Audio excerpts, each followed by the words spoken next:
just over to everybody. But before I do that, this is the pre-show. If you haven't been here for the pre-show, it's just like when you get together with your friends at a table and shoot the shit, like talk and hang out and have fun with your friends. So speaking of which, they all arrived at the table. Hey everybody, how we doing today? Doing all right. Not too bad. It's been a long 2 weeks. A good long 2 weeks for me, but long 2 weeks for sure.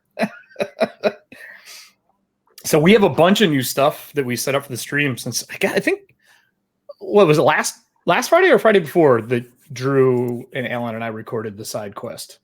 Was that, it was Friday. Last Friday. It was last Friday. We dropped it this past Tuesday.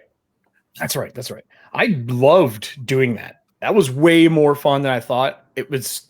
I'm so glad we did the Blue Demon one with Kelly and Drew and then switched over to this one because it allowed me to showcase some shit we normally don't get to showcase. Like it was super fun. It's done pretty well. And the good news is I think this stream tonight will get us into the affiliate spot. So we've hit every other goal, just at the stream on 7 different days of the week. And I think this is the one that gets us affiliate. If it's not this week, not tonight, it'll be when I do the one for Under the Tides. So yeah, it's been fucking crazy.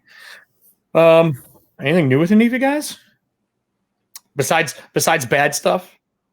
Because we've all had bad stuff. Forest fires, like I'm trying to be a good person in the world today and not make everybody sad. It's really hard. The world is burning, but literally burning. So anyone got any new shit going on? Let me open this up on air, I guess, if you guys don't mind.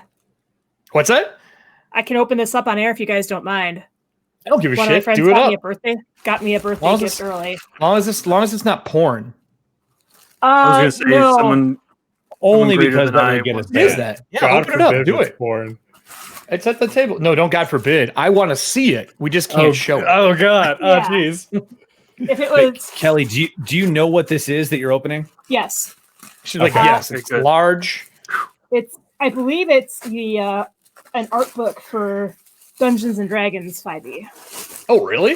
Sweet. Oh, neat. Yeah, Oh, yeah. I so I got it yesterday. If it's I got something that yesterday. breaks terms of service, we're in trouble. Yeah. I was having a Suddenly. discussion about that with someone. This Kelly destroys her. I'm microphone. sorry. This is taking way longer. Well, while than she's opening that, so I did get something cool this week, or last week. Someone sent me the amazing cover for the Monster Manual. It's from Terravis, but I love this beholder. Hydro's artwork is some of my favorite for the collector's edition stuff. Let me pay him back a little bit. But, dude, it's awesome. I don't know who sent it to me. No one's claimed sending it to me yet, but again, if you're watching, thank you. It's fucking awesome, and I've used it since I've got it.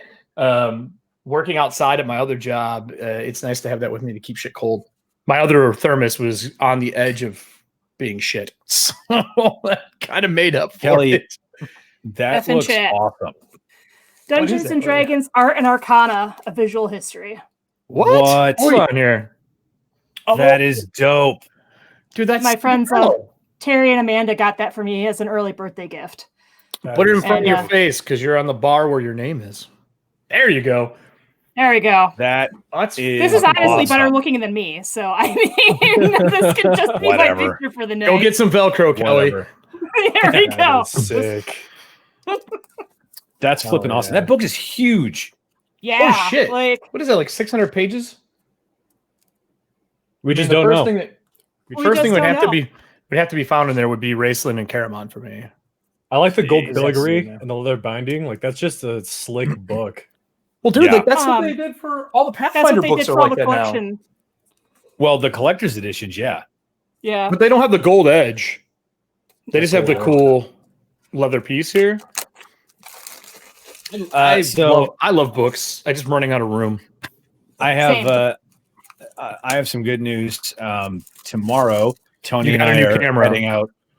No, tomorrow, Tony and I'm looking for one. I can't friggin' find one. I literally linked one to you, and I said, "Do you want me to buy this for you as an early wedding gift?" And you never got back to me, so I didn't.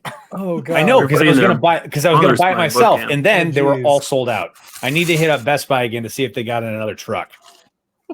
You're They a had truck. one at Burbank, and by the time I called them back, it was already gone again. Kelly with the No, camera shade. Just pre-order them. It's the easiest way to do it because then they just send it to you. Yeah, tomorrow, Tony and I are going to pick up our marriage license.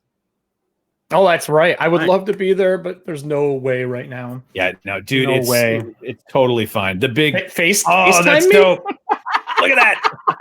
A fucking mimic on the back. That's awesome. Oh, The God. book is It's not a actually going mimic. to eat you. I mean, Yeah, it's yeah, the book is definitely a the good way to mimic. go. Yeah. It's definitely a way to go. Is it a good way to go? I mean, for 2020, Fuck it. Yeah, you're right. You're not wrong. You're not, Not wrong. wrong. You were right there. 100% with you. So yeah, no, that's pretty awesome. When did you just get that today? I got it yesterday, but I was so tired because of All the other Evan's marriage bullshit. weekend, that I was just like, I'll open it later. And then this morning, because I thought it was for my mom, I thought it was like Okay. cat food or something because it's so heavy. That's hilarious. And then I checked it Just out your today. I box was like, of bricks. oh. Happy birthday. yeah, here's Here's a box of cat bricks. food. If someone just sent me cat food, I don't know if I would be that upset. It's one less time I'd have to go to the store right now. That's Yeah. a fair Yeah. point. That's a fair counterpoint. Maybe that's just Several years That's ago, I had a just the- neighbor's cat come by. And, the guy who used to own the cat brought by food as like, Wait, is that the one that lived Peter. on your porch for a while? yeah, he just decided that he'd stay at our place instead of the neighbors a mile away. I was going to say the cat, right? Not the neighbor. The cat, not the neighbor. Okay, Neighbor good. just sat under the porch. Just Can didn't I want to have go home. Can I have some Hey, food? troll Go hole. home. Just lives there. That's all he does. Just lives there. So yeah, dude. What else? What else is new? Oh, I want to thank. Even though they're not a sponsor, I have to thank these guys. So a while ago, they put a picture. Actually, I think I was wearing this even. But the guys from Geek Grind are how I got through this week. I'm shooting a very delayed video for them, like on how to do pour over, and then hopefully a cold brew. Camera equipment went wrong, shit went wrong, but everything is set up with the new computer. We're solid again. So I'm in the middle of reshooting some pieces for it. But my God, without this week, I don't know if I could have been doing these 18-hour days. It's been rough. I think I'm drinking Siege Fuel right now. But if you haven't seen them, they do stuff for Pathfinder. Like they did Goblin Gulp, and I think they have like a fall one right now, or Cadence Cup. I think it's Cadence Cup, I think it's which is Cadence super Cup. dope. Yeah. Yeah, I'm 90% sure that's who it is. Let me check here. Hold on. Yeah, it's Cadence Cup. Hey, what's up? I see some people here. If you guys have questions, now's your time. We air in 10 minutes, but if you got questions about anything you've watched or the first episode or the side quest or any of that shit, ask now. We'll answer the best of our ability. While we're waiting for those, I do have a few things. I'm going to get these out of the way now before the show, because this is kind of, like I said, the pre-show of just whatever we want to do. So for Oh, those tuning in, for Welcome to the first show, time, son. Eric, can you tell them a little bit about the setting? Ethauntia is a world of soul punk Victorian horror where the monsters of myth and legend live on the outskirts of society. Our group today is playing with a group called the Emerald Order. Their job is to go out and literally reclaim a ghost town. The world has been it's been sundered and in a state of rebuilding for the last 57 years. They work for the Emerald Order. And Voss, my buddy Drew, is playing a character who works for the Emerald Order with a license to fetter spirits to relics because souls have nowhere to go. There's no longer purgatory. So they use souls to power things instead of water that you would see in steampunk. Well, this song is annoying. Can you guys hear the music on stream? That'd probably be a really good question. I feel like you should be able to. You should be able to. I'm still not hearing anything. And I've got the stream unmuted. Okay, now I can hear Huh. something. Did it go away again? It's very. It did. So I'm worried about a double miking me. Let's test this. Do Do you guys hear me twice on stream with the music in the background? Because Because if you do, this won't this work. won't work. Is that the case? If Yeah, I'm hear hearing me, you. and Is it's it double, is it a double of me? Okay. Okay. Yeah. How about now? Is it a double of me now? And can you guys still hear me? Yeah, we could still hear you. Okay. Can the stream still hear me? Because now there shouldn't be an echo. But there's Are we still good? that delicious stream delay. Right. Yeah. The 30. I've That'll got go you. away. Muted in our room. I've got you Okay. solid right now. No echo. But you can hear us all and we're solid. Okay. So I had to have broadcast off then for it to record us through here No and echo. so on and so forth. Perfect. I know how to fix it for all of them now. So you guys should be able to hear the music now, right? Is the music too loud for everybody? Is it good? That's not bad. It's not bad at all. Can you hear it on the Sounds stream? like it's pretty clean. Okay. If someone needs some volume turned up, throw it in here and I'll let you know. So a couple of announcements. If the echo comes back, let me know. Music is very faint. All right. I can definitely fix that for everybody. There is a few things. So Norse Foundry sponsors us now, which is awesome. Drew and I have worked with Norse for a couple of years now. I think Drew maybe a year longer than me. And they are giving us 15% off to all of our fans of the show through their web store. And we'll get you that information here. You get 50% off. Just use the code Ethauntia. And anything you buy in the store, you get 50% off. It doesn't matter what the product is. They are probably some of my favorite, if not my favorite dice people right now. So much so that I didn't even know they were doing this. They sent me, I was complaining about some obsidian dice. I was complaining about obsidian dice that I had from another company and them the actual like numbers peeling off. So let me see if I can get this lined up here in a way that is readable. They sent me new obsidians. You can see the numbers have got like a glow. These are actually obsidian stone dice. Sent me a full set of these. And on that note, we are working with them on another project that hopefully I can announce on our next show. But it is going to be something custom for the stream, something dice related. And if that happens, our goal is we're going to be doing some form of a giveaway at the end of the season. And we will do extra giveaways based on how many subscribers we get through all of our social media, Twitch, and our YouTube. So I'm really excited for those. And then for the cast too, because I think we're all going to get one of those. The other thanks would be to Jason Bowman. He is the creator of the fucking game we're playing tonight. But he also does blue tiles, and we'll be showcasing those in the show. And I apologize to my cast in advance. For what's Don't lie to us. probably I don't lie to us. Don't lie to us. It's not a session with Eric unless he threatens to kill us all. Hey, I'm a benevolent GM in the words of Jason Bowman. Benevolent, I tell you. No? No, you're No. more like this sword of Damocles over all the characters' heads, so we're just waiting for it to drop. Oh my god. And if you guys haven't been here, don't worry, Nosferatu Part 2 will be playing tonight for our intermission. I got it clipped, and the silent film will be playing tonight because it's just Wait to see what it's happens too next. dope. I thought it was such a good idea, and it was just I think it was me and Todd going, what do? We don't want to do this. We don't want to offend anybody. I'm like, do silent films offend anybody? Let's try that. Only the people that work for those fucking talkies. Oh, okay, old man. Ha! Keep juggling, boys. I did have to go to a wedding on Saturday for some good friends of mine that got married. I wasn't sure about doing it, but it was all social distance. It was at a brewery, which was super cool. So it was kind of out in the open, but they had me MC for it.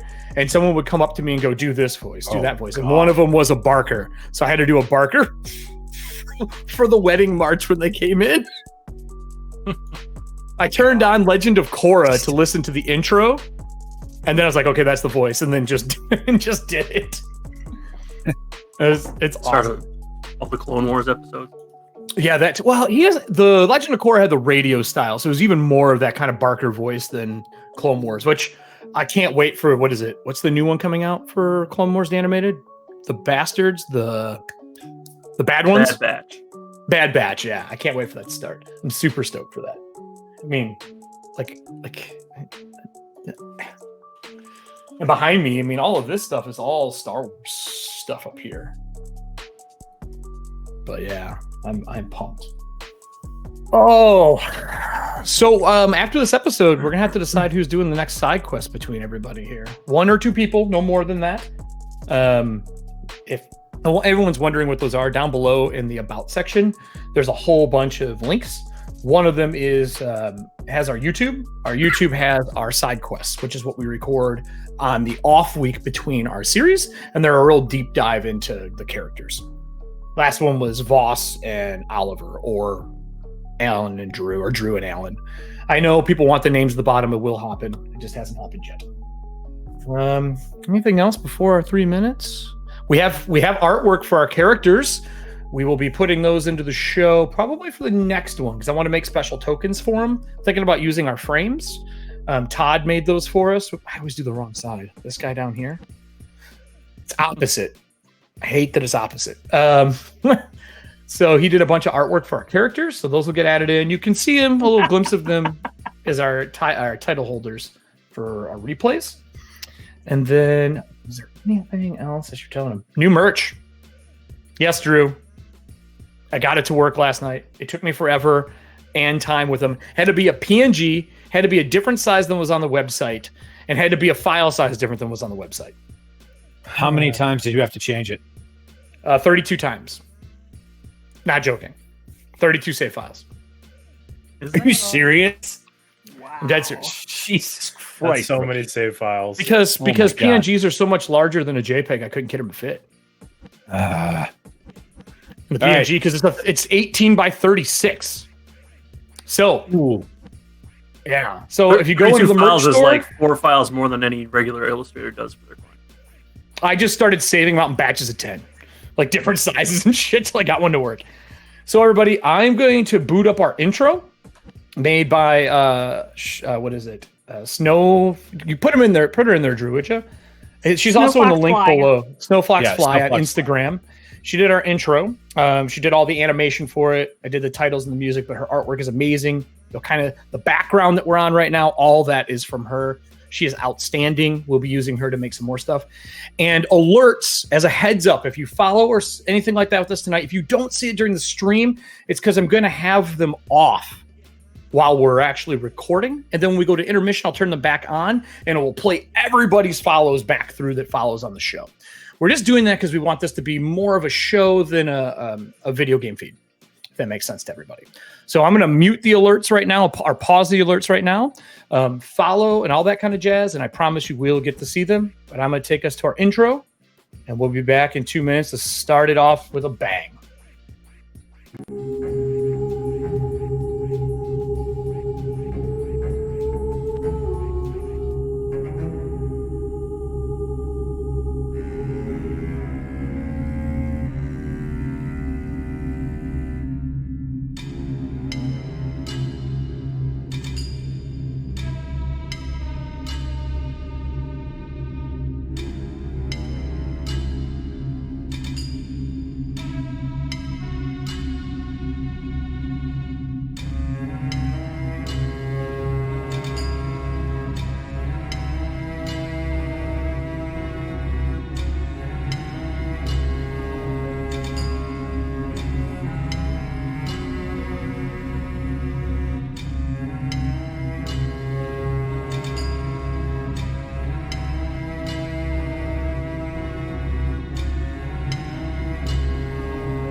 All right, everybody. Welcome to Ethauntia Dark Tides, Episode 2. I am excited to be doing this, and instead of doing a bunch of intros, we're just going to jump right in. Last time we left our group, they were traveling from New Boulevard to the east to Merrifield, a ghost town in which they were supposed to be cleansing of spirits and setting it back up as an outpost for both the Emerald Order and the True Faith. It didn't go well last time. They got in a little bit of a scuffle with an ether witch, some dark tides, a damaged ship, a dead lead engineer, 2 other past engineers, all at the hands of their very own captain. Now, he did not have a choice in this matter. It was life or death. Or at least that's what the crew is telling each other. If you watch the previous side quest, you'll find a little bit more out of how that has been fixed. But we are going to jump forward in the timeline. Not far, but them already have landed at the air station or the air tower where the Zeppelin is now docked. And the group is already left with 1 lantern, 1 daylight lantern. The rest is left with the crew there to start setting up shop at the air tower. And whatever the PCs have on them during the travel from New Boulevard to here. So I'm going to take us over and we're going to dive right into the heart of this. I'm going to go to the big battle map here for us here. Everyone should get queued in. So this is going to be a little different. We have been playing this game for only a week, and we did a lot of combat last week. And this time I'm going to be doing a little bit more of some of their sub-mechanics that they have within Pathfinder. So let me cue you guys over to the other map. So these blue tiles on screen here. You guys see the blue tiles. There we go. All right. Your characters are on here. 1 person I've given light to because I'm going to assume, we can change it if not, that Voss has casted light on his staff. Because he would. Up to you, Voss, how you use that. If you use your own personal spell, if you use the one that was in the staff, however it is you want to do it. The screen is going to be black for everyone viewing right now because I have to turn it on for everyone in a sec. So, anybody else have a spell? And who is going to be carrying the other lantern? I think Oliver would carry the other lantern. All right. I'm going to give your character sight. So the way this works is you do bright of 20 foot. Then we're going to have low light of another 20 foot. There you go. Everybody should be able to see him as well. Oliver, I'm going to also add my character here as well so I can see you. It's not the creepy little girl that mops, is it? What? No. I'm just going to use a ghost that is going to be Jin that travels with you all. So let me cue up our music here for us, and we'll dive into this. So the group has been sent here. You've all been asked to find the cable that leads from the air tower, and you've tracked it through the outskirts of Merrifield, and the tides are rolling over the crater to the south where the comet had landed years ago. The tides are cresting over, and these dark tides have washed into parts of the city. But it's not high. It's like calf level, but deep enough that where you want a lantern with you in case there's some of the smaller negative energy creatures that swim throughout it, like bleak eels or tendrils, things along those lines that travel in the tides. Daylight will push those minor level things out. Super clean, super easy. Now, my question to the group is, and I will switch us over to a conversation piece here and let you guys kind of chat it out. How are you guys going to follow this? Who's in the lead? How do you want to go about it as we kind of dive into character here? And I'm going to switch us over to our 5 cam, and I will get this map set up while you guys are chatting. So between all of you, discuss how you guys want to do this before we kind of dive into the screen. Stay in character or go out of character. Up to you guys as a group.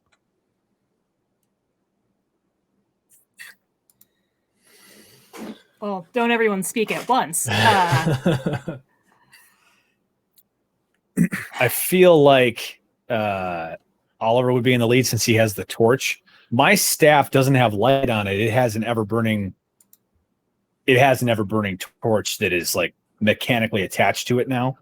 Does that still count for pushing out the tides? No. It is technically a light spell. It will work. It will work to push out lesser tides. Big tides, strong tides, it's going to be a lot harder. Basically, what ends up happening is the tides will get a saving throw when it crashes against the bubble of light based on the DC of your spell. Got it. Makes sense? But then it's not a spell though. It's a ever-burning torch, you said, right? Yeah, it's just traditional light will push lesser tides, but as soon as the bigger stuff comes in, you need magic. Like this is like pushing regular light aside. Spell. Yeah, yes, a regular light spell works with regular tides, but when deeper tides come in, you need a true daylight lantern. But ever-burning torch, it does not count as the light spell. Yeah, that's more what I was getting at. Like, if the ever-burning torch doesn't count as a light spell, then we might. I thought that's what you had to use to make it, because that's what I used it. I thought that's what I used to create it. Well, look it up. If so, you know what? For now, we'll go with it. I'm fine with that. Or we'll just say you casted light on it for the day. Doesn't really matter. You can have whatever memorized you want. So other than that, you guys can see the cable, I'm assuming, to the right-hand side of your characters. Well, yep, you got it. And then I'm going to add in a spirit so that the rest of the people watching can see this. Because I need a camera. I need a cam guide. So Oliver kind of holds the lantern aloft, swinging in his palm. He turns to look at Voss, and there's this just exasperated smile on his face. So, Voss, what do you suppose we're going to be encountering in the village as we make our way to send the missive? I mean, I have no idea. What's the... And he'll look back at Everston. Like, do you remember anything about this place or what used to live here? I mean, I'm assuming it was just townsfolk, right? That sounds right to me. Yeah, see what he said. Um, I'm sure it'll be fine. There's nothing to worry about. But are they still going to be townsfolk? Is the question. Doubtful. Yeah, we're in the shit is pretty much what it is. What? So the refugees that I rescued, like basically prior to our first session, they were from Merrifield, right? Correct. That is correct, because you guys had traveled back from Merrifield. That is correct. Right. So then I'm assuming that the 3 people I was able to get signed on are with the Whisper right now? Versus coming out here? They have come back with you. Yep. The ones that asked to come back were allowed to come back with as long as you were good with it. Yeah.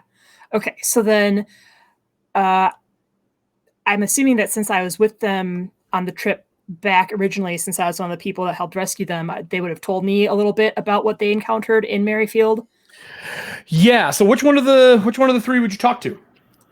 I think I would have talked to Mac because he's a little easier to get information out of. He has the looser lips that sink ships. Okay. Not necessarily that I'm trying to get him in trouble or anything, but if anyone's going to be honest about what happened, it's probably going to be this guy. Sure. So Mac, this would be before you left the ship, or would you bring him with you as a guide? No, I don't want to endanger civilians, I guess, even though he is a hunter and a trapper. I feel like I would prefer to get a base of operations set up in the town first and then bring them back in to give us a little bit of a home field advantage, but I don't want to shoot that in the foot before we even get something set up here. Makes total sense.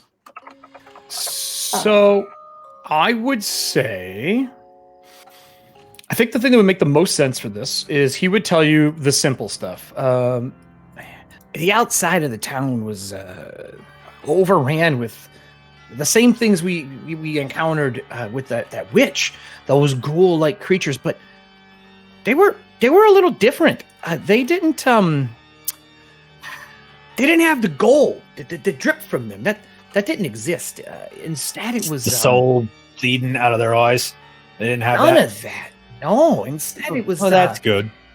It was this combination of like pustules in like really thin, transparent skin, and like things crawling under it, like they came out of the ground. But they didn't look like the ones we dealt with, but they did similar, and they did speak. Most of them look like old townsfolk that used to live here, but I don't really know all the town people as well as some of the other people. But if you head west in, maybe 3 city blocks in from the outskirts, maybe a little further, maybe 5. The place you're looking for, the ether post, is there. Hasn't worked in a long time though. A lot of the cables were torn down when the tides came in once. Creatures came with, and there was a rush of almost like tainted fish. And they crushed a lot of the lines that carry everything. So you can follow the cable; it'll probably get you there. But I can tell you that it is on the north-hand side of the street. And when you guys are in that air tower, when he would be explaining this before we get to here, he would point out, and you guys would have a periscope to be able to see, or spyglass to see, and he would point out the street. And sure enough, there are some tall, almost telephone pole-like towers that come out of there. And they have cables, and you do see it goes in, comes down, goes in, comes down, and it just hits and drops right where we are starting. Mac, I know everything was so hectic, but you being a hunter and a trapper and all, did any of these ghouls have like pack tactics or anything like that we should worry about, or were they all more individual, uncoordinated types? Yeah, I mean, they didn't really seem to have any form of like pack tactics. I don't think they did feed on people, but I'll be honest with you, I was running the kids away that were on the train. They fed off them with like these weird like tendrils that extended from their bodies. Like I said, totally different than the ghouls, I think you said, that we dealt with before. But they sound quite similar. Just as terrifying. Just as likely. I never saw, if there's any difference, I never saw one die, no matter how many times we shot them. They would always get back up. So the likelihood of death is much higher. You mean for you? Probably, yes. Yeah, definitely more likely for you then, yeah. Right. What did these tendrils look like? Do you know? Like, I'm trying to see if there's anything in my medical history as a forensics investigator. When the tides washed through, came out of their mouth or the side of their cheek usually. Okay. It was very tendrils or the disturbing. tides? Tendrils, like okay, like animated tendrils. They'd hit into people and like feed on them. But we didn't see a lot of them when we were escaping. Just a few. They must have crawled out of the crater. That's where everything comes from. You know what I mean? Right. Well, forewarned is forearmed. I thank you so much for the information, Mac. Anything I can do to make it safer for y'all, that's what I'm going to do. Is there anything else I can help you with? I mean, I think that's it for now. If you think of anything, obviously we won't be here because we'll be in the town proper, but if you could think of anything that might help the people standing guard on the Whisper, let them know immediately to make sure that the rest of you are safe. Okay. Well, Jean would speak up to Voss, because Voss carries the relic that Jean is in, or Jin, as he's actually pronounced. He goes, if you need to send message back to the Whisper, I can convey that message fairly swiftly. I can only do it a few times, but I can at least help with letting the Whisper know if danger is coming. My distance is short. I'm no more than, say, 300 to 500 foot, but I could rush back and let them know of danger if we need, giving them at least a little warning. I should come with you, though, if that is the case. Yeah, let's do that, just in case you need to come back and we need to fire down some artillery and blow up another house. As he looks over at Oliver, like, you know, The house might was come in going- handy. The house was going to kill us. If we didn't blow it up, we would have died. No. Gov, I'm right there with you. I'm just saying, if we need to do it again, we're aces. So, with that, take us to the big map here. So, the city itself, as the group rolls in, it's probably a good 20, 30-minute walk through the tides, being safe from the air tower that the Whispers in. You can see it up in the distance. I'm assuming you guys have went as close to daytime as you can. Helps keep the tides away. Yeah. Overcast will allow would've tides to gone wash in. Morning. Sure, yeah, fine. Dead of morning. Totally fine with it. As you hit into this place, you can see that the city used to be pretty large, that the brass wall rail line that came through here probably brought a lot of people, a lot of commerce, and the buildings, look it. They are well made. They have a really good structure to them. The roofs are actually shingled. The cobblestone roads on the outskirts coming in, but they've been broken up, and the grass is all like dead and decayed. And the power line or the ether line that you're following, those poles have gotten hit with tides of bleak, and you can see that oil-like sheen washing down them from almost where the lines are and down. It's talking like 15 to 20 foot up in spots. And these houses that you see on the map briefly, they are single-family homes or double-family homes if they own like side-by-side. Think almost like a log cabin style coming in through here. The front half is usually a place of business, and the back half is probably where the people would live. So this is the setup. There's a well in front of you, and you can see as far as currently you can see, because as you hit into Merrifield, the shadows of like clouds and stuff cast overcast. There's some daylight that comes through, but as people who live in Ethauntia, you know that daylight is a rare commodity. It is not always as bright as it should be. And we are in Hollows, which is the equivalent to October in our world. So it is a little darker, but you do have some light. You can see pieces of the buildings as you walk by. And then when you get in about 2 rows in, 2 blocks in, you can tell that tides have nestled between the buildings and are hiding from the strokes of daylight that come through the clouds. Now, with that said, the light that you have right now, as long as you stay in that light, you are safe by yourself. Okay? So I'm going to use that as just a way for you guys to kind of see what's going on. Where's the group going to go, and what do you want to do? Real quick, House, I south? sent you a... Yeah, I sent a message to the general chat. So for the Everburning Torch, it is magical and it's light. So I'm assuming the light spell Don't is worry used about for it. So Not Okay. worried about rules on stream. We're totally fine. We're already saying it's a go. And then if you are going to send me stuff, please just PM it in roll 20 because I have so many windows open. gotcha. All of the windows. All of the windows. But so not enough the screens. the lantern that we have is a Truth Faith lantern, right? It's a regular. Yep. It's a light Okay. lantern, though. It is not a daylight lantern. Those are super expensive. Okay, so it's You like have a daylight lantern on the dawn? ship, though. Is it a Yeah, dawn dawn lantern? Okay. It's a dawn lantern. Yep. Okay. The daylight one is on the ship right now. I think you probably have 2 on the ship. One at the. Where would you put them on the ship? Probably Probably one at the bow and one at the bow and at the aft, bow and right? aft, right? Yeah. So probably one on each. And Alan, you should be giving off light as well right now, so people can see that. So Just a feel free to sparkling move. smile. Give me the direction. Yeah, that's the only thing you can see. Give me the direction you guys wish to head. Heading up, head you back east towards the tower. Heading down, head you west back towards towards the inner part of the city. And there is a Everyone, well in the front of you.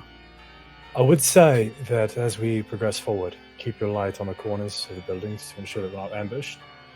And let's make our way slowly and carefully. Oh, we All right. are going to be making our way slowly and carefully. That works out rather well. Now, because I will can everyone use these two. Can everyone ping their passive perception, please, for me in the Roll20 window? Continue, Nora. Sorry.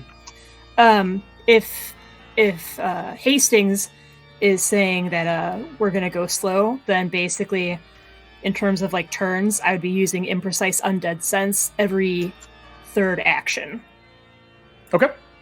As for passive, there we go. And as we make our way, Oliver kind of holds the lantern over the well and takes a quick peek down to ensure that there's nothing like clinging to the walls of the well looking up. And he'll shine the lantern into the windows of the houses to ensure that there's nothing peeking around the window that might break through the window and kill us all. So looking into the windows, most of them are boarded. They're boarded up and covered. Some look like boards have been yanked off. The tides have stained all the glass, that oil sheeny stain. But you don't see movement in any of them. I don't trust that at all. Right, we shouldn't. That's a Now, which ones are you moving up to, Oliver? Which buildings are you checking? North or south part of the street? Let me see if I'll slap a compass on here for us too. As Oliver was moving around that well and he checked that well, he would have then checked the windows to this building. Yeah. And then gone down to check the windows of these buildings, or this building down below. All right. I would be following Hastings because of my undead sense. Here. Like, if he's saying he doesn't trust the shadows and whatnot, then I would be extending my ability as an abandoned to sense undead. All right, that's fair. I mean, I know it's not going to work all the time. It's imprecise. It only goes out to about 30 feet or so, but still, it's better than nothing. it will help you and hopefully not getting killed. So let me put an N here for our north. I will turn this up to like 32, just as a marker. I'll do this one more time. I'm going to move you really quick, Everston. Sorry. So that's north, just to give you guys bearings, so you kind of know where we're at. It's a little covered on the stream by the title. Yeah, I will move this with us as we play. It's more there for us right now. But I will move it down. We'll put that thing. Put her right here. We'll put her right in front of the well. So, as you're looking through Oliver, Nora and Oliver, you both hear noises coming down this back alley, but you see nothing. And the alley goes out and into the tides. And that would be heading north. And the tides don't look high, but they kind of like crest and hit between the buildings and wash, like they're smashing between two docks if they were water. And the light is keeping it pushed out. Okay, right. So then when I hear no undead. I hear things. Okay, so then the flip side of that is that out in the dark tides, again, because of the ancestry I picked as an undead, I also have life sight. So do I see any torchlights in the shadows? How far can you see with that? Would it work like all other sight? Then it works like sight. Just you can see, if you can see it, you can see it. Yeah, okay. You would get glimmers of light passing between the eaves, underneath the eaves of the buildings, like right along the edges here, underneath, running underneath to keep in the shadows. Once in a while, you get a glint of light as they're running between barrels and boxes. Small though, not big light. For you in a city, this would be like rats, raccoons, things like that. But no oversized life. Okay. Do we have a direction yet for the nearest relay station? The post office that they said was west, about 4 or 5 blocks. Consider each one of these buildings kind of like a city block. Okay. You guys are currently on the second city block. So like these two from here, let me just ping it. From here to here would be like a city block.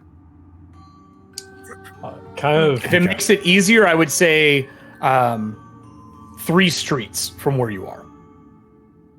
Kind of thinking tactically about the halls of his ship and ambush corners. Oliver kind of hugs the side of the wall.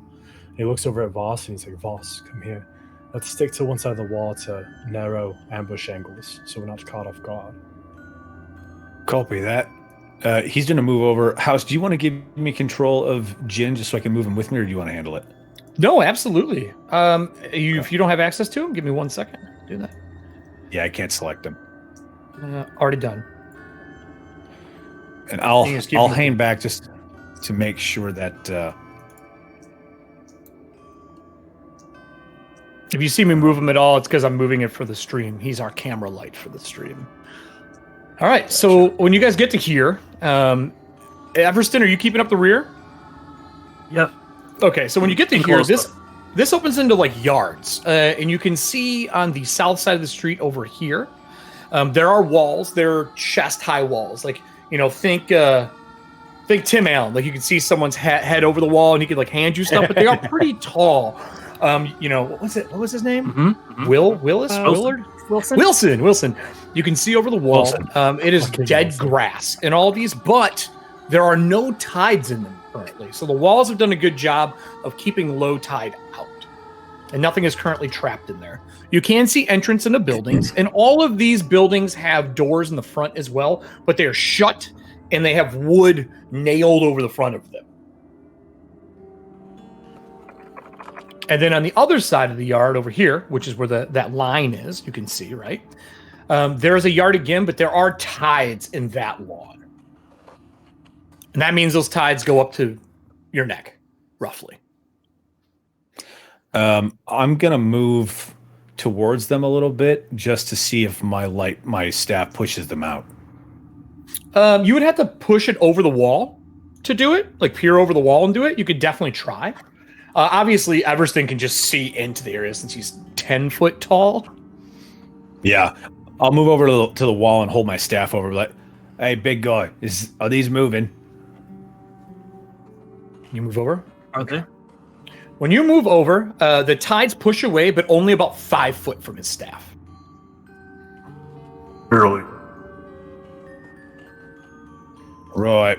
Okay. Let's move back over here then. Are you? What? Let me see here. I would say, if you are trained in Arcana, or if you are trained in.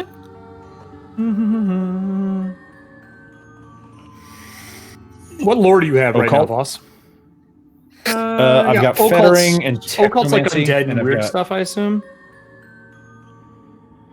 Yeah. Are you an expert in occult? No, I'm only trained in it. Are you an expert in Arcana or an Arcane? Nope. I'm not an expert in anything. I would need a roll from you on your choice of which one and how you'd like to acquire that information for a recall knowledge. As you see him tell you, only 5 foot of it pushes away. Got it. I'll do... I'm not actually fettering anything, so it's not a +2. Nope. So I'll do do occultism. That seems to make sense. Give me a roll. 16 on the dice. That's a 23. 16. Okay, so you would know that if it's only pushing that much away, the tides that are in there are strong, and they're either really old or they've come from really deep depths. It's like pressure in water, crushing somebody. The deeper you are, the stronger you are. Tides work the same way. So, sorry, one more clarification question about the staff. Does it work the same as a dawn lantern? It's a lower grade version of that, or is it less than a dawn? No, it's just light. It's just light. The dawn lanterns are a totally different thing. Okay, because they have bless on them. That's why. Oh, gotcha. Hey, Oliver. Yeah, Voss? Come over here for a sec. Let's see what your light does to this. I'm curious what exactly we're up against here in this yard. If there's more of this, then we need to hurry up and get the fuck out ASAP. Preston, can you hold that over the wall and see what moves, please? All right. So are you taking the lantern and putting it over? So when you take the lantern and put it over, the tides like wrap around it like they're attacking it. Ink just splashing on it as it's grabbing onto the globe of light, like trying to crush it, and they eventually hit and just wash off of it, like cresting off of a wall or the side of a cliff. And they recede back down to where you can see the ground, and there are bodies in there. Rigor mortis isn't the right word. They look drained. Like all the fluid Like in their body desiccated? all the fluid in their body has just been sucked out. So Oliver's Or doing maybe the- they've been sanguinated, maybe like that kind of look without going in there and doing an actual medical check. That's what you can just tell from lifting up and peering over the wall. Oliver's doing the It's like- Wilson, where he's like pulled up over the wall and he's looking at the bodies. And he's like, I don't like that. I don't like that one bit. I will put a couple bodies in there in case you do decide that is something you want to investigate. Are you serious right now? I looked like Hastings. Like, are you serious? As I like kind of extend my undead sense out this way. So there's one about here against the stairs. And then there is... Let's see if I can find another good commoner for us. We're gonna need to There's pan another the one. camera on the map. I by the will. way. Yep, I got it, man. I got us. One thing at a time. Like that. Those are the two you can see when the light is shining over.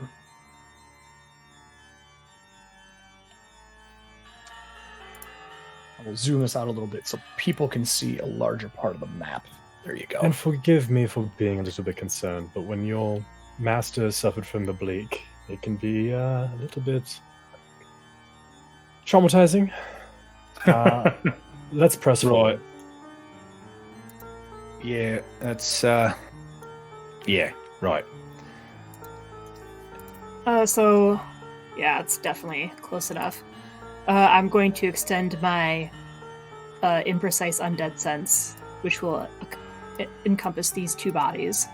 No undead sense, but back further, maybe like 40 foot past that, you do get the glimmer of life again, dashing between the back alleys of the building, but they are larger this time. They give off more of like what a medium-sized dog or a large dog would give off, or like a fox or something along those lines. There's a little bit more light given from the life sight.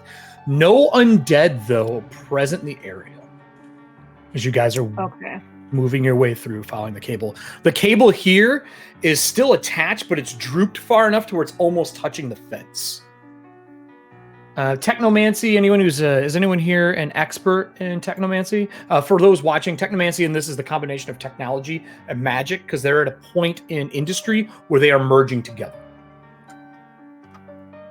Most of us are a little too low level for expert. Okay, then anyone who has Yep. technomancy, I need a roll. That's why I'm asking. Gugh. I rolled a 2, so 9. Not something you've studied ever. Anyone can try a recall knowledge on it if you want, but it is a little more difficult if you're not an expert. By the way, people are asking before why we're not using digital dice. We're not using digital dice because we want to feel like we're around a fucking table playing together. So we're using real dice. It was before Norse was even part of this. We want to roll dice because we can't be in the same room together. Also, if you're worried about us fudging rolls, none of us do that because we hate that shit. No, actually, they just like to fail. I mean, I mean, embrace failure, fail forward. yeah, right? Also, it's Eric's game, so we always fail. It doesn't matter how good we do. Also, Oh yeah, by the way, everybody has 1 hero point. I did not put the stream loot cards up yet because they're getting refined to make them work for the show. I will say that at halftime, at our intermission, people in the chat are going to have a chance to give some hero points away to people. I'll explain that before we go to intermission. So, anyone climbing over the wall, or are you guys moving on? Moving on. All right. Where would you like to go? That, Uh, That's fate. That's what that is. We heading back south? Following the cable. West. Further West. Yes. As we're walking, I'll kind of slide up to Nora and be like, "Did you pick up anything over there?" Strangely, no undead yet, but about 70 or 80 foot. I see a lot of smaller creatures running around, a lot of smaller, almost like candlelight, and then humanoids such as you or Hastings produce something more like torchlight. And I saw something kind of in between, almost like a small lantern or something darting about. So I'm thinking there might be larger creatures in the tides that are living, but maybe predatory in nature. Right. All right. Everston. Pausing. Apparently something is moving around over off the side there to the south, so keep an eye out, will you? So the group moves forward, and the same thing Nora has been seeing, she sees a few more times in the alleys to the north and south, or left and right on the screen. And you see a cable that goes across, and it drops in the middle of the street. Right here, and it is broken in half. That's not good. Now, the cables aren't like normal right there. telephone lines. These are like a coffee mug in diameter. They're big. When you They say are a broken in combination half, of like torn, like ripped in half. so like Or is cut, it like maybe? okay? So cut clean, sheared apart, so we see like the frayed ends, or like someone froze it and snapped it. Or like chewed. Also that. I would need either a nature or a technomancy would be a pretty good equivalent, or if you have a lore that is for like technology, I would allow that as well. I've got technomancy. I'll do that. Huh? F5, so that's a 12. It doesn't look normal. It sure doesn't look like it was like in mid repair or anything, and it doesn't look like a blade cut it. I'll give you that. It's not clean. Anyone have nature? Was it a solid piece of copper, like gauge, or was it's not. Small It's it looks more. These are more like a wrapping of fiberglass with a metal housing in them, so they're semi-transparent. When a communication would go through using a spirit, they would light up, and you would see, like we see fiber optic. You would see it travel, but it's at a very large scale. They're like can tubes. So the cable inside, is it stranded? No, it's a hole, like woven a tube. cable, It's like a or pipe. just no, but like I see so it's like copper piping that they would literally travel through the copper, but and then there's but it's flexible, yes, because it's fiberglass. Like it's like linked. Think of it like sausage links. It's like fiberglass links put together with a metal inside, so they move and sway in the breeze, so they don't break. Got it. Okay. So You would know that they're salt lined. There's no other way it would work. So, okay. are we going to be able to fix this? Hang on, I'm working on that. So if it's I'm assuming they would have had some type of repair kit to fix these. Does the spirit have to travel through the pipe, or does it travel around it? Like, does it travel like through the copper or through the space between? As you're asking that, a person wanders forward and close just at the edge of the light. You can probably see him just to the south here, or to the west. He wanders out, and he is his clothes are like tattered. They're not destroyed, but they're not in good shape. His head is misshapen. Let me see if I can grab an image here of him and put it on screen. I'm assuming we all see this. Yeah, and he's got open sores on his head and in his shoulder. His fingers are really emaciated. and his jaw is hanging, and like all of the skin on the jaw at first is just shadows. When he looks up, his like lips and stuff are sagged down to his chin, and his eyes are this squinted, almost like swollen shut, but the rest of him is very emaciated. And he looks over to the group, and he's like, "You should not be in Merrifield." Right. Well, hey, Everston. I'll take a step back just to get out of the way. Oliver's hand kind of drops to his pistol, but he doesn't draw it yet. Okay. Anybody else? I am trying to extend my senses out, like, behind us, to see if there's anything. Seems safe from that Goodman, I have a question for you. Why shouldn't we be here? The town is not safe. There are many of us. Hunger will take us. Right. Sorry, Gov, but we're here to try and help that whole situation, I think. So, be good, lad. Leave. And you see like a tongue fall out of his mouth and hit the ground and recoil back into his head. And it misshapens the sides of his head. Like it's coiled up inside, like oversized for his jaw. I'm gonna go out on a limb here and say he's beyond helping. But maybe. Hold on, Voss. He's at least communicating. We could possibly get information. Right, go ahead then. Picture for you, boys and girls. I'll be right here behind that. You. Oh yeah, I'm definitely behind you. Directly behind you. In fact, and I'm gonna start brainstorming on how I can fix this cable the fastest so we can do it and get the fuck out of here. All right, I'm gonna push that picture of him back out of the way here.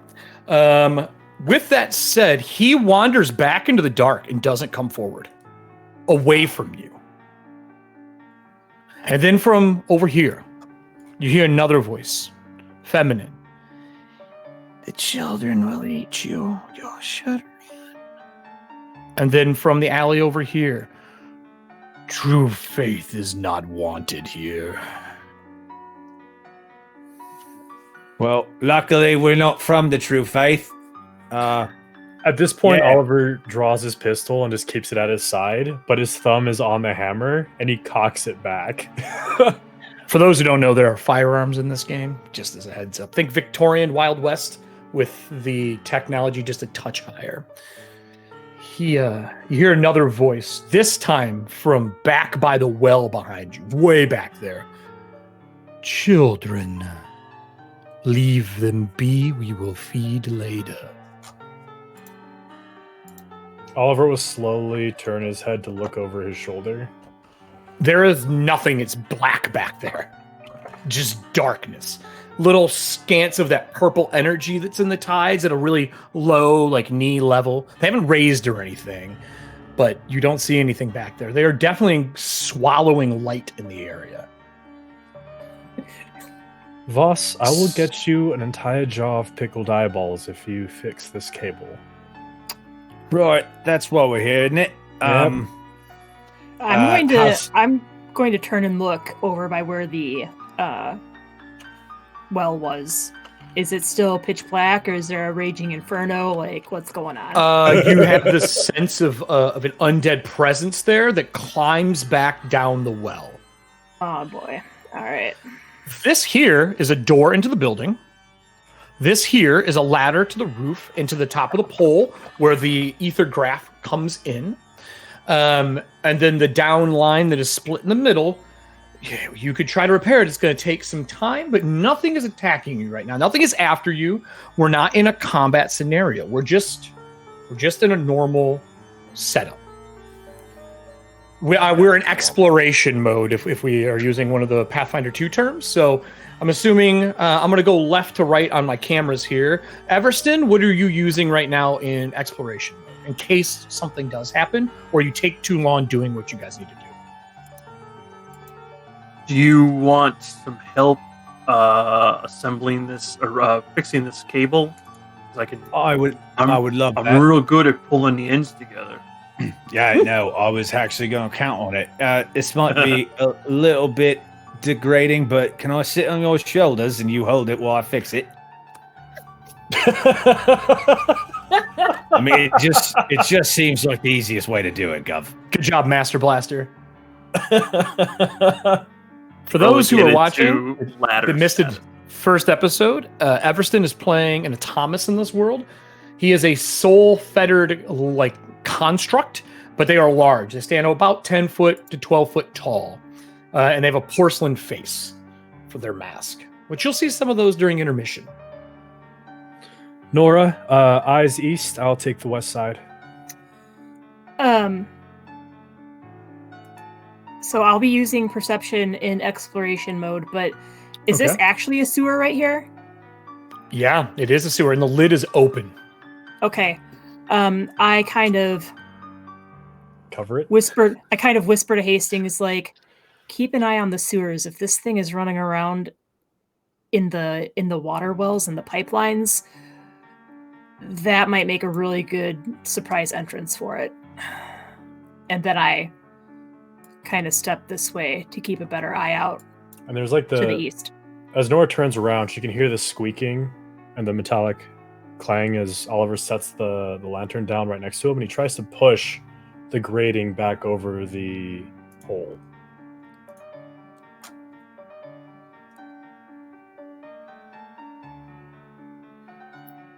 I mean, seeing that Oliver's doing that, then Nora will just, I guess, keep a 360 watch.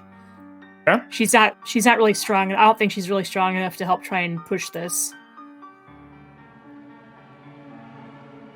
All right. Anything else from the group? So I would be doing. Oh, so my question when they walked up, would they have had some type of repair kit? Like, does the spirit need to travel through the pipe, or does it go through the copper itself? It goes through the center of the tube. Okay, so like it's not It like needs to electricity, be like, it doesn't- fused back together. Okay, It's more. So I'm Think of it like here. Let me re-summarize this in a way easier term. Going to the bank, sending the tube. That is more like Got it. So I'm assuming they would have some type of cup link that you could use to repair it, like a repair kit. Put it in, put it in, maybe tack weld it, and then seal it around. Which you don't have. Right, but I'm assuming if this was the house, they might have some in here. This is the post office. The telegraph house. Yeah. Yep, telegraph house. So, telehouse. Ethergraph house, yeah. But ether post? Ethergraph house. Ether post? That's probably the right term, right? Wasn't the post office telegraph Ether same post. thing? Pretty sure. Because you sent letters and mail and everything from the telegraph. Pretty sure. That would have been the telegraph office. Yeah, so it's ether office. Ether. Post. Ether post. So yeah, inside, and it would be the length of this whole building. You would know that, because up front would be business. Back is probably where they organize, repair, and do stuff. So if you went down the alley, you would guess there's probably another way into that building. It's like a mullet. Okay. Yeah. Sure. Gang, we gotta. There might be a repair kit someplace inside which would make this a lot easier. So I'm thinking we should check it out. Okay. Sounds like a This good way. idea. Like, oh, hello. How are you? As I see that So marker as come into they focus. head over, I kind of looked to Everston like, was Hastings successful in getting the sewer closed? That was going to be my other question. I would need actually athletics check from you. Or yeah, athletics, right? I think that's all strength related things in PF2. Fingers I don't think it's crossed. strength checks anymore. Yeah, athletics. Force open, move things, stuff like that. That's No? a So you solid start 10. pulling on it, and as it's sliding, like as it's sliding from down below, you hear, I hear a group of. As you like back away, You would need help probably to do this.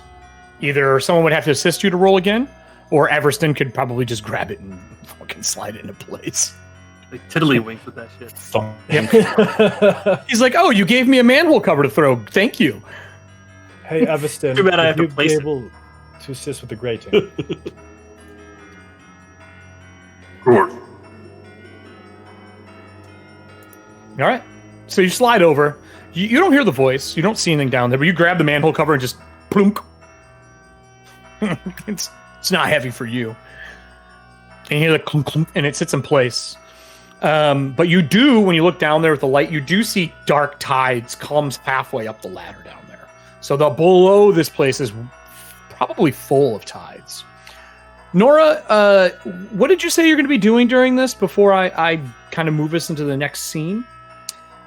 Basically, while Hastings was trying to push the cover over and Everston was originally trying to help, pull the pipe, the cabling together, I was just keeping an eye out with all of my visual senses and special abandoned senses, just to make sure we weren't getting ambushed. So while Voss is busy looking, Voss, I'm assuming you're checking out the cable, how to do it, or are you going into the building? I would be. Well, I'm not going in alone. That's for damn sure. So are you However, looking at the cable then? Yeah, I'm making sure that. So I'm going to move you to the cable, just so we know where the light is. Okay. And Oliver, you were over there while Everston was putting the lid on. So I'm going to move you guys here because this will happen during these moments. So I need you to be where you were. Okay? Got it. So on this side over here, Nora, when you're just watching, as everyone else, like Voss is down, head down, like looking at it, what's going to be needed. Everston's sliding the metal cover over, and they both notice there's tides down there. Nora, you see nails push out of the planks on the door into the building, slide out, plink, plink, plink, plink. And Voss, you look over and you see tink, tink, tink, tink of a nail, and the door creaks open. And you see the hand of somebody open it and then recede back into the post. Right. Looks human. The hand looks human. Did not have like wounds on it. Nothing like that. Just a hand came out and moved back in. Nora, you would notice it definitely gave off the sign of life. Okay. I would then move over to Voss, assuming I can move now. Yeah. I just wanted to get that so the lights were in the right spots, just in case. Yeah. So then I kind of nudge him and whisper in hollowed I'll tint that door red so you can see it. Yeah. Whisper in hollow that there's a living person in here. Yeah, I saw the hand. Are you sure it's alive? It's throwing off as much light as you would. Okay. Not to say they're not hostile. Right, somewhat comforting, I guess. I'll say in common, hello. House, we saw a nail come out and drop and go. The boards that held it, by itself. they just shoved out and slid. Bink, bink. Just the board goes and falls after the nails push out of the one side. And it's hanging in the door now. It's hanging on the door. Didn't hear a hammer do that or anything. Not just a fucking hammer, nothing. I was gonna say, I know I'm pretty far away, but if I head over to the nails, can I see if the ends were blunted at all? Kind of like they were set up to pick be one up, pushed out. Yeah, you can pick them up. They are blunted from getting nailed in, but they're not flattened from someone hitting them on the inside and pushing them back out. They're still pointed just as they would be when they were driven into the wood. I guess and I'm not picking them up because I don't want to disturb, quote unquote, a crime scene. That's kind of how I'm treating it right now. But if I'm taking a look and seeing if there's any oil or grease or anything that would have made them easier to come out, because unless I am not understanding correctly, it just sounds like it was just so it was almost kind of like someone was going boop boop boop and just sliding them out, no problem. Okay, you are 100% correct. And two, you also know this big thing. How is someone pushing a nail out that doesn't go all the way through the other side? As you pick it up and look at the depth of the board and the depth of the jam, it doesn't go through. Nora, what's going on over there? Spooky shit. I'm going to swing around this way. I'm actually going to take a really, if I get ambushed or whatever, I mean, I'm kind of asking for it, but I'm going to take a look at the door itself and no promises, Nora. No promises. I know. I'm going to take a look at the door itself and see if it was set up, if those nails were like a disguise. No, no, these were nailed in, and you can, when you look at the ground, there's like 6 or 7 nails in the ground. Like you heard a couple of them, you didn't hear the other ones when they fell and hit. All right, and they are, and a couple of them are like piled next to each other. Other ones have like bounced around the street a little bit. Those are the ones you heard. Okay, and there are 2 boards that they had to nail to do this. I'm going to slowly back up, okay, and share that. Do you peek into the house at all, or into the post at all, or do you not? I don't want to get my face ripped off, so I'm going to back up first and let everybody know what I is a legitimate concern. That is a legitimate concern for me right now. Fair, very fair. Especially knowing that these creatures are running around and there's like their undead father or whatever saying, "Leave him alone for now. We'll eat later." Kind of right. Put me on edge as well. I get you. I hear you. So with that said, what does the group want to do here? I'm going to go left to right again on this. Everston, you've closed the manhole cover. You know there's tides down there. You don't see or hear anyone else. You don't see anything moving around. Where is Everston going to go during this? And then my next question would be, who out of the other 3 that fit in the house are going to go in? Oliver. Or not go in. I'm going to regret this. Oliver has a very pretty face to rip off, and also happens to be dumb and brave. One or the other. Hey, Todd, you ready to make new art? I'll just put a mask on what he's got. So he's gonna go Vega. It's Hastings' other brother. Yeah. It's Man of the Iron Mask. It's just one of those like steel entire head case helms with a face on it. Yeah, with a matching chastity belt. Oh god, that's terrible. So Hastings, where are you going? What are you doing? So watching Everston finish closing off the grate and hearing what Nora said, he turns around and he kind of walks over to the door, pistol kind of like tucked behind his back because he doesn't want to scare someone, lantern in front of him. Yeah. And using the heel of his foot, he's going to give a polite couple of taps on the door to announce his presence before he peeks around the corner of the door. All right. All right. What are you doing, Nora? Oh boy. I am not the greatest shot. I'm not the greatest, I'm not the worst, but more importantly, I don't want to accidentally through and through Oliver. So I'm going to walk over here. I know he's trying to be very diplomatic, but I'm going to kind of post up by the corner of the door in case he does get ambushed. Sure. Then I'll be close enough to try and do something. I don't have any weapons on. Yeah, you don't have any weapons on. Well, okay. Hey, when I'm not investigating crimes or working at the morgue, I'm learning my favorite luchador techniques, so... This is true. We're going to have to do another one of those here real soon. So here for it. Well, yeah, I got to get you and Nevleen, relationship level 2. I mean, make sure we have our... We're pen pals.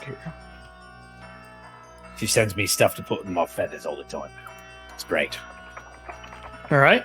And then, Voss, what are you doing during this? He is going to... Actually, Jin. Run is an appropriate answer. Oh, I know. Trust me, that's I'm prepping that. Okay. No, he'll say, Jin, how comfortable are you going in there to see if you can find a repair kit? I'm not sure. If I don't want you getting out there if you're susceptible to whatever's inside, obviously. The spirits are susceptible to the tides, but I think with enough light into the room, maybe next to the door, I could go in and look around.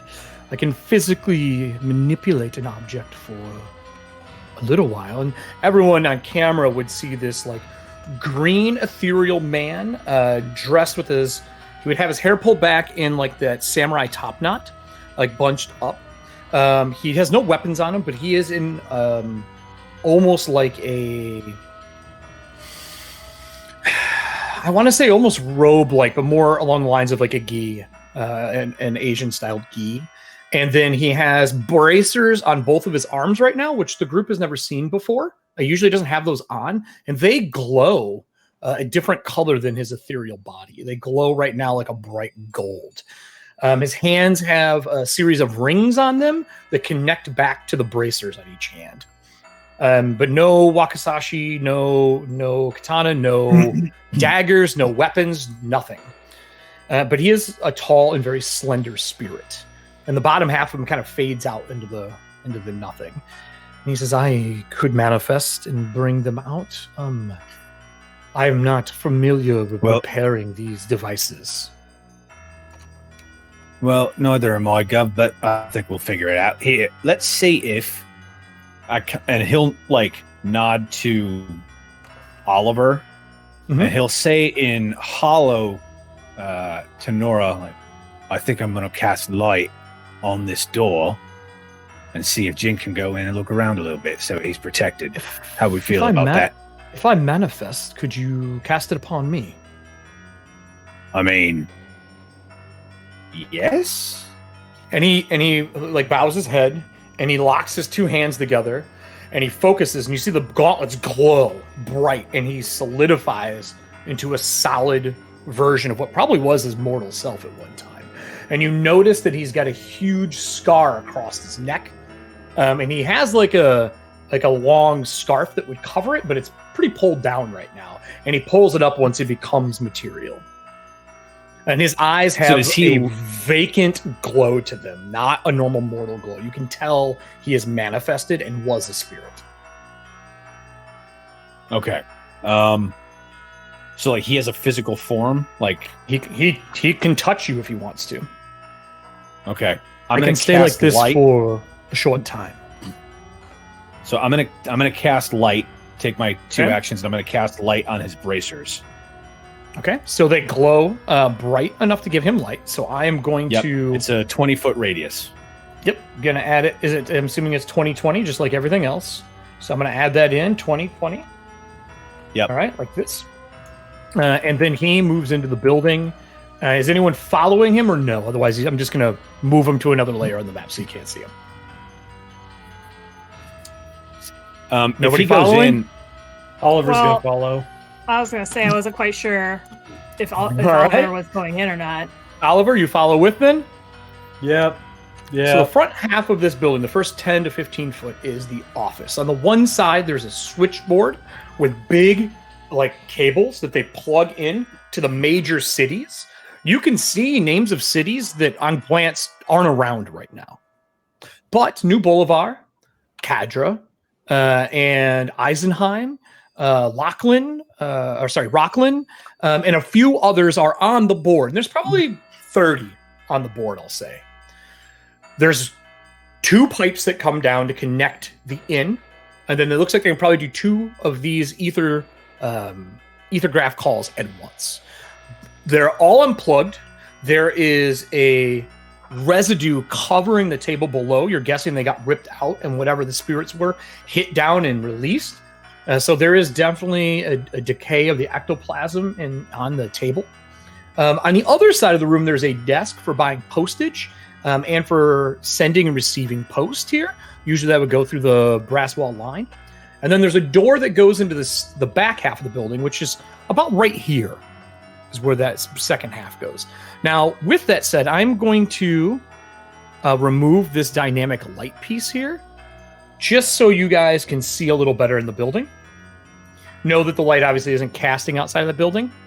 Actually, here, I will do this a little easier. We will do this. I will add a box around the building instead. And then you all can enter if you want or exit if you want, and it'll at least stop the light from showing. Nora will Nora will kind of like look at Voss, and then she gets that kind of steely look that she had during the end of the match, and then she's gonna follow into the building. Okay, so that should cast the light decently for you, so you can see inside. House, is this guy still here? Yes, he's standing next to the cart. Cool. He's not doing anything. He is actually looking through, like he's got the bench seat lifted, and he's shuffling through it very quietly. And he's moving extremely slow, like a quarter of what a normal person would move. But yeah, he's about right here. Okay. Hey, Oliver, just want to remind you, you've got the big lantern, so it's now inside the room, and Everston can't come in. So who's staying out here with Everston for light? Oliver will actually take the lantern and place it at the door entrance and leave the lantern there. Okay, we can do that if you'd like. I will take light off you, and we will put a lantern there. There's an icon. Use this one, and I will add light to it for you. And so Oliver goes into the dark with nothing but a baby light to guide him. Yep. There you go. So you put it at the door. Can everybody see that light? Yep. Yep. All right, perfect. Yep. And with that said, I'm sorry, Oliver, but you now do not have light. Well, if he's next to Jin, I know, but he's not protruding light. I got it. So as you walk in, there's that, and there's a back door. The door is cracked open. There's no one in this room. You can tell this is the entry to the post office / ethergraph, where people would buy and purchase and get all the things they need to send and ship messages or postal packages. There are packages laying around as well to be shipped out, but they're just strewn across the rug on the floor. The door is roughly here to go into the back room. So it's a post-apocalyptic post office. I mean, it would feel like that, I guess. Think so Postman, Oliver, the Kevin Costner movie. So Oliver's going around, his footsteps thudding on the floor as he kind of looks at the table with the ectoplasm, looks at the packages strewn about, and just kind of soaks in the overall chaos that has resulted from the town getting its shit kicked in. All right. As he moves towards the back. Okay. So that door is cracked open. There's no light coming from inside. Jin would walk up to you and say, "Excuse me, let me open the door. At worst, if I get killed, I just turned incorporeal and sent back to my relic." 1 second, Jin. We know that there's already someone in the building. It would be only proper if we made the announcement of our presence first, especially if they are mortal. Announcing one's presence is only used in situations of safety. We are in danger. I believe that being stealthy is a better way about this. And he just slips through the door. I'm gonna look at Everston and be like, "Are you all right if I go in there? I think it might go quicker if I'm looking too, because I know what I'm looking for. Are you all right out here?" Be aware the sewers are filled with the dark tides. Any lower level will probably be the same. Right, good call. You might want to pick up this lantern just so somebody doesn't run off with it. And I'm gonna go inside as well, Erik. Okay. All right. Nora's face falls just like mine did as Voss makes his way in. So as you go in, Everston, outside, a very similar feeling of when you were stuck in just a relic before being brought back to life in the Atoma's body is there. It always lingers whenever people aren't around you. That's one of those plights of the Atomists. They want to be near people. And then you hear that other voice again that you hear once in a while.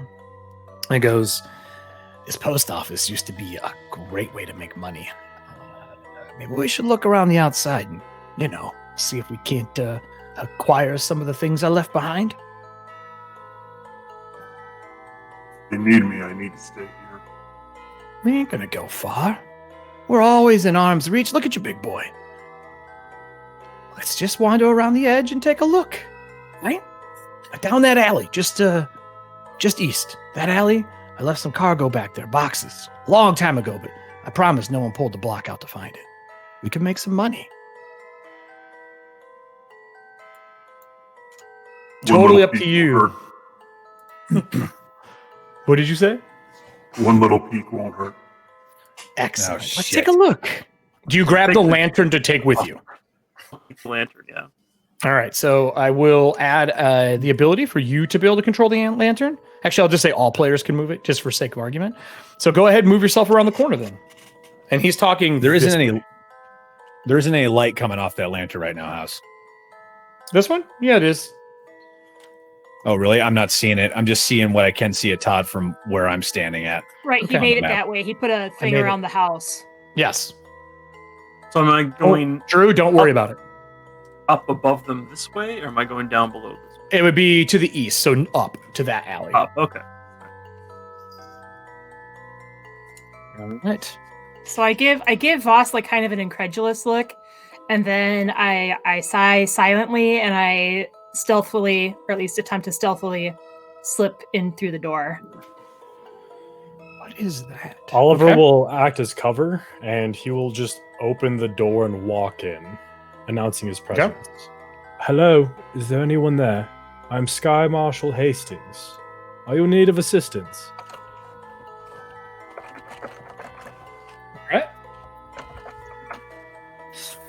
All right. You don't hear a noise back there. No one speaks to you. No one says anything.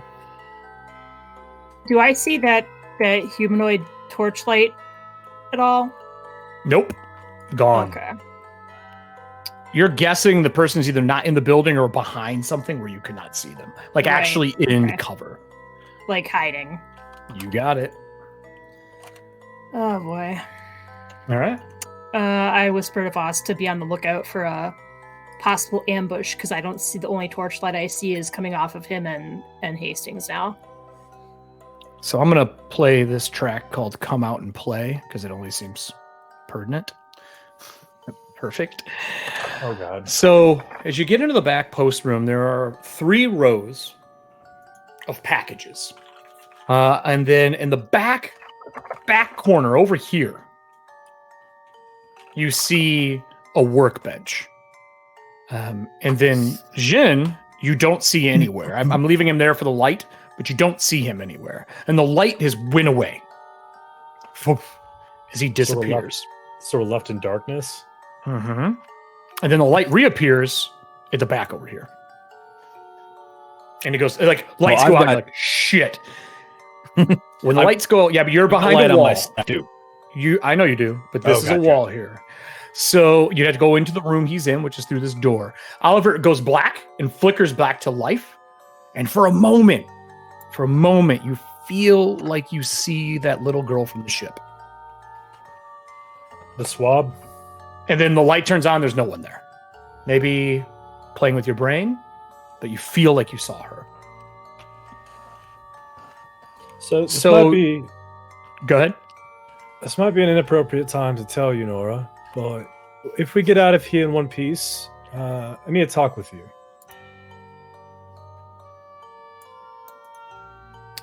All right. Okay. So as the group moves into the back room, if everyone could give me a perception check to hunt down the pieces that Voss is looking for. Yeah. Or you can aid each other, but it probably makes more sense to split up and look through all the shelves and everything. Because Jin says there's nothing at the back. I got a 5. Well, I got a 26. I got a 15. Sweet. Great. Jin goes, I don't have anything back here. And And did anyone here say they got over 16? Just Nora. Nora Just got Nora? a 26. Yeah, No, you're 26. going through you look at the rows, you see ingoing and outgoing to cities, you see, because everyone else is looking around, you start reading all the labels. You see another one that says local post, and you see another one that says local post and incoming for city. And you're like, oh, it must be back here. And you follow it, you go alphabetically. You're like, well, these parts must be made in, New Bolivar or in Cadra. You find the boxes, and you're like, this is what he's looking for. And while they're still searching through everything, you go to the box, find it, open the box, and take it out. And you have 2 of the couplings in your hand.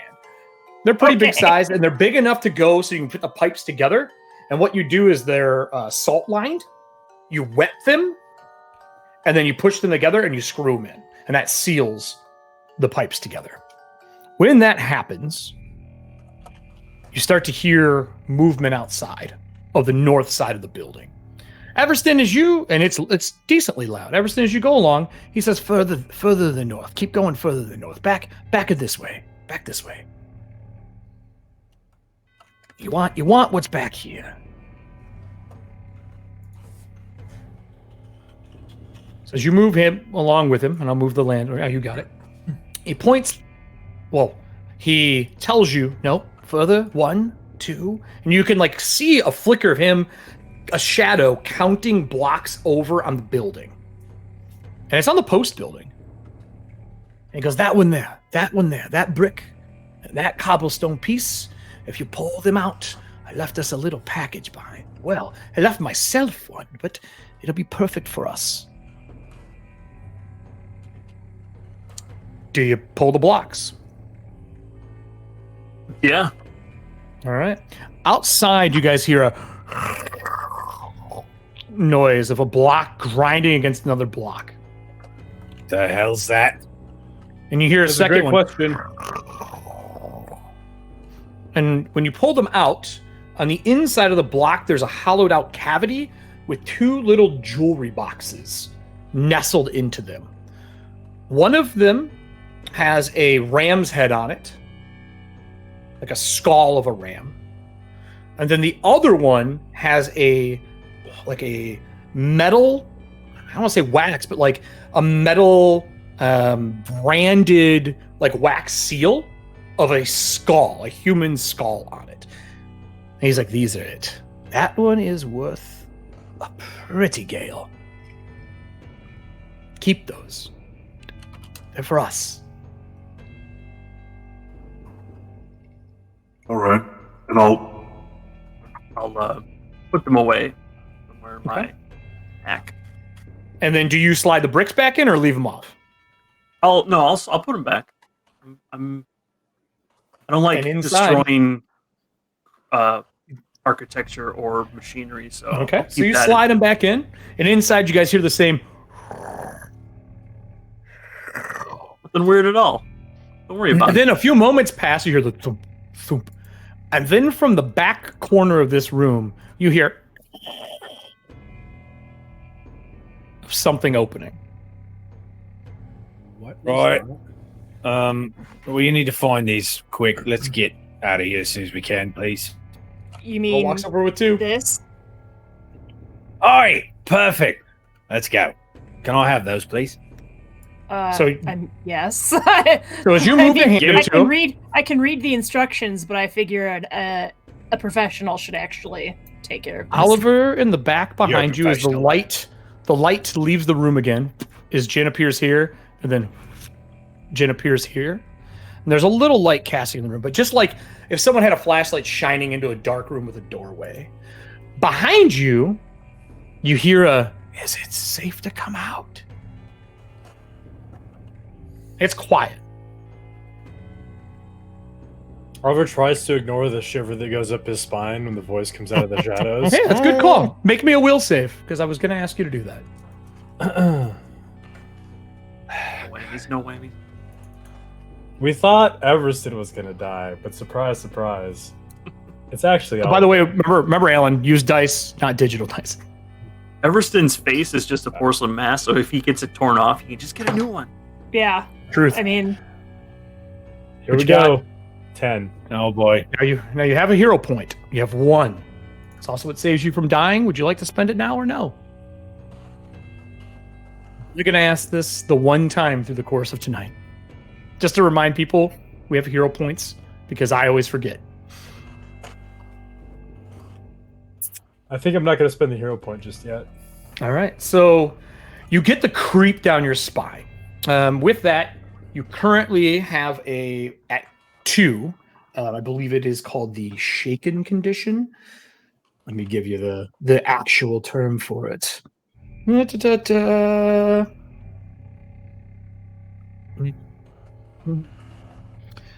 Yes. Sorry, I lied. You have the paralyzed condition of 2. Paralyzed means that your mind freezes and you lose 2 actions the next round. It goes away, it fades from you quickly, no damage or anything. And then standing next to you is a slender man. He's dressed with a Emerald Order apron on. He's got some tools in it. Lots of cuts and wounds on his arms. You can see he's bandaged. His hair is slicked back. And he has the patch on his left shoulder for being part of the ether post, kind of like what the post office would have, and that bright gold and green. It is the True Faith hand, but underneath it, it has the Emerald Order symbol, and which is that green 13-sided ring with the emerald inside of it. And he says, I didn't mean to scare you. I've been hiding in the storage room. There are creatures all over Merrifield. I missed the first group leaving. Can you get me out of here? And now the other 2 in the other room can hear this man speaking.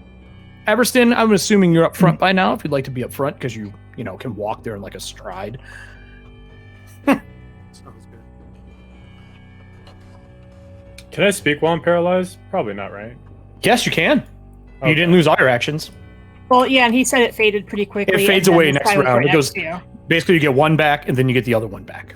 It's how fear works. So in that case, Oliver just stiffens, super rigid as he's startled, and he gets the address. He's like, sorry. Give me quite the fright there. Oliver Hastings, Tell me about it. Sky Marshal. I'm here to assist you if you are in need of assistance. We can Thank secure the your safety. faith. I've been waiting for someone from the True Faith to show up. I heard people coming through the city a few weeks ago, but like I said, I didn't make it out. And most of the people who worked here were taken. These creatures showed up and dragged them to the streets and drank from them. No offense, but I'm not a combatant. I hid immediately. And you're fine. Nothing has come of you. Well, I mean, other than wounds, no, I don't feel sick or anything. No, Bleak, I've stayed away from the tides. I know the rules. Come with me. We'll take you back to the ship. You have a ship? Yes. Oh, The Whisper. Who's this then? Sorry, my name is Terry. Terry. Right. Where the fuck did you come from? There's a small room in the back for storage. It's where we keep like our coats and things when we show. Lockers. I hid back there for the last few weeks. I've been eating food from the stuff shipped. Right.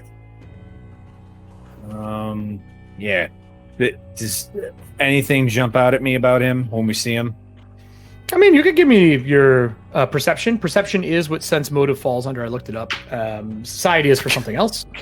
Yep. 5 again. Seems clear. Looks clear. It's fine. It's gonna be great. He seems fine. He's very friendly. I got 16.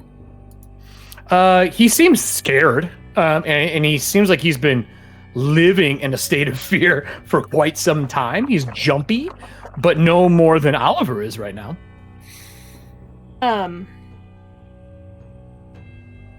Do I get the vibe kind of like the vibe of the people that I originally encountered? Like that type of scared? Yeah. That kind of scared. Okay. And when he gets out closer, you can tell he's got orcish features to him. well, I don't really care about that. Terry, you said your name was? Terry, yes, Terry. I'm Inspector Tenwick. I actually was here a few weeks ago. The group I was with might have been the group that you heard. You say you've been hiding. Do you mind if I take a look at you real quick? I just want to make sure that you're not too malnourished to accompany us. He pats his belly through his apron and says, I've eaten quite well. And he like points back, and you can see there's a bunch of open boxes in the back. Must be like food stuff, rations, Christmas cookies, shit like that's been shipped through the post that we never get. That's what he's been eating. Right. Yeah, you so can check over him if you like. Yes.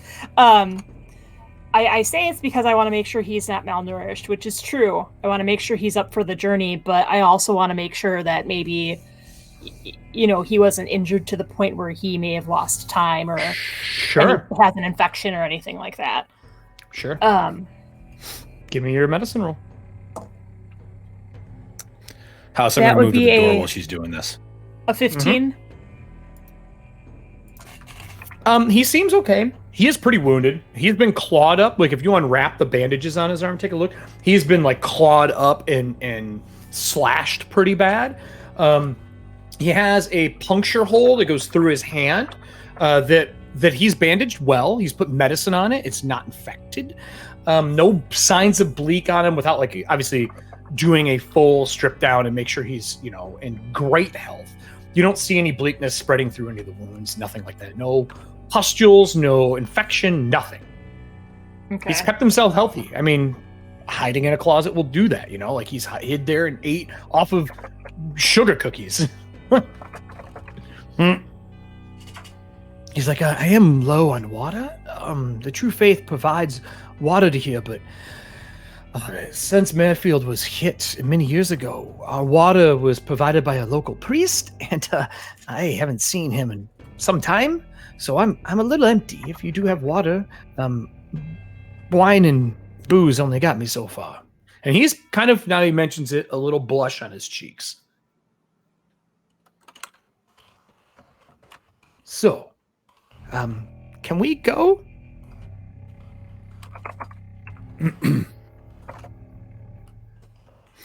I'll move outside at this point. Okay. Like, lights leaving, gang might want to come out. Are you going to make your way out to start repairing? That was the plan, yeah, but I don't want to leave them in the dark, though, because I'm the only light source in here right now. Well, Mr. Terry, your bill of health seems adequate for now, at least, so... I disconnected everything in here, and the ethergraph went down, but without a way to send and receive, the spirits get stuck here, and they get really hostile. So I let them go. I'm sorry, but it's protocol. It's easier than safer than us getting killed. Would you be able to reconnect everything? We do need to send a message. Oh, yeah. I mean, I could repair, but it's dangerous in the street. And he looks out the side and just sees like the lower half of Everston. He's like, he's with us. I kind of peek around. I'm like, that's Everston. He's with us. Oh, Jesus, thank you. If that's the case, then yes. I mean, I could repair it. It would probably take me a little time. I need to see the damages. I haven't left, like I said, here in 3 weeks. So he will wander out and investigate. What he can do is he can assist Voss in doing this. And Voss, you will, when he assists, he makes you at least an expert in what you're doing, if you're not already. That is his bonus, because that's how they work in a shop. Okay. Right. So technomancy +2. Yep, technomancy to repair it. Yep. And then Everston, you're helping as well, right? Holding everything together and. Yep. And now that person, when you glance over, is no longer by that wagon. Oh, just an empty wagon. Wow. 9 plus 27. Rolled a 19 plus the 2 from him puts that at a plus 9. You're so guessing this 27. is going to take you about 5 to 10 minutes to get it set up. You will need water, which one of you will obviously have a water skin. You just left the ship to wet the inside and get things together. He explains it. He's pretty helpful. He hold things in place just like someone assisting you. And you get it put together, and you got a 27, which puts it at a lesser time frame. So what would have taken you 10 is taking you 5 minutes with a critical success. Okay. So as you get things together, and about as you're winding up and you get everything packaged back up and you're ready to go. The difference of that critical success is me letting you all make one check before shit goes south. Good job. Everyone else who's standing around, I'm assuming you're using perception unless you tell me otherwise, correct? Yeah, because I'm just waiting for that one creature to call on his children. Okay. So if everyone could give me a perception check that's using perception, unless you tell me you're using something else, I will say if you would like to be using your technomancy, you can. If you want this to happen during the craft, then give me a technomancy check. I have a way that can actually work for this. Okay. All right. I'm assuming no +2 bonus from my friend here. No, not from that. No. Okay. He's like, I'm sorry, I've been drinking too much for the past few weeks. Yeah. Yeah, sure. That's what's going on. 25 on my perception. Ugh. I got a 14. Not the best. That's also not the best. 14 perception Ladies. as well. Better than a 10. 17. All right. Okay. So you needed a 20 plus. Did no one got that? I got it. You did. You got 20 plus. All right. With the 20 plus, as you're looking around, paranoid from seeing, wasn't her name? Was it Petunia? What did you name the little girl? Talk about the swab? Yeah, the Yeah, swab. swab. Oh, fuck me. It's Petunia, right? It's I think it Petunia. is I thought. Petunia, yeah. It's Petunia. So between thinking you saw Petunia, Terry giving you a scare, on top of Terry giving you a scare, everything else that's been going on, you are hyper aware right now, waiting See for and feel bad stuff everything. to happen. Yes.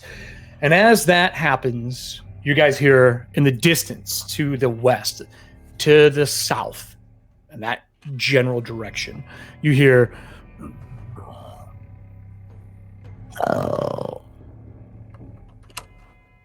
and then one, and then another, then, and at first you're like, oh, they're footsteps, and then you realize you hear shingles falling and hitting the cobblestone and shattering. Back to the ship right now. So, with that, we're going to go Am I into done? You're done. You're done. You're packed All right. up. But we are going to go into my favorite new mechanic. We're going to go into chase scenes. Oh, fuck. So, I mean, And then they all die. And then we all die. And then possibly people all die. I've already died once. You'll be fine. Don't worry, it's not that bad. You just got to die in turmoil. You come back. And then you come back. Everyone come back as an Atomus. It's far superior. So as long as I get eviscerated, I'm good to go to come back. Okay. So let me. I mean, I use clothing to hide this. up the scars. It's like, don't worry True, about it. you do. So chase scenes are a little bit different this game. For those who haven't played Pathfinder, watching the show, and those who are playing right now, it uses that same victory point mechanic they have for stuff, but instead you are overcoming obstacles and trying to get by things in the environment to make it back. Now, remember I said it's about 500 foot back to the air tower, roughly, which isn't too far. It's not that bad, but it will be in this situation because you can only move 2 strides as the dark tides start to swallow in. If you move faster than that, and this is totally up to you, you can do it, but you risk the light that you have being broken by the tide slamming against it. That is the only heads up I will give you on that. Chase scenes, there's a victory point level that we have to hit. That victory point, you get what they call chase points. A success is 1 point. A critical success is 2. During from here to the 500-foot back, you can never use the same skill back to back. Make sense, everybody? Sure. All right. Uh-huh. So with that, as this starts, the tides close in, engulfing the lanterns that you have. And because of that, besides the dawn lantern that you have, everybody else's light, that extra distance you can see, is swallowed. So you lose the low light.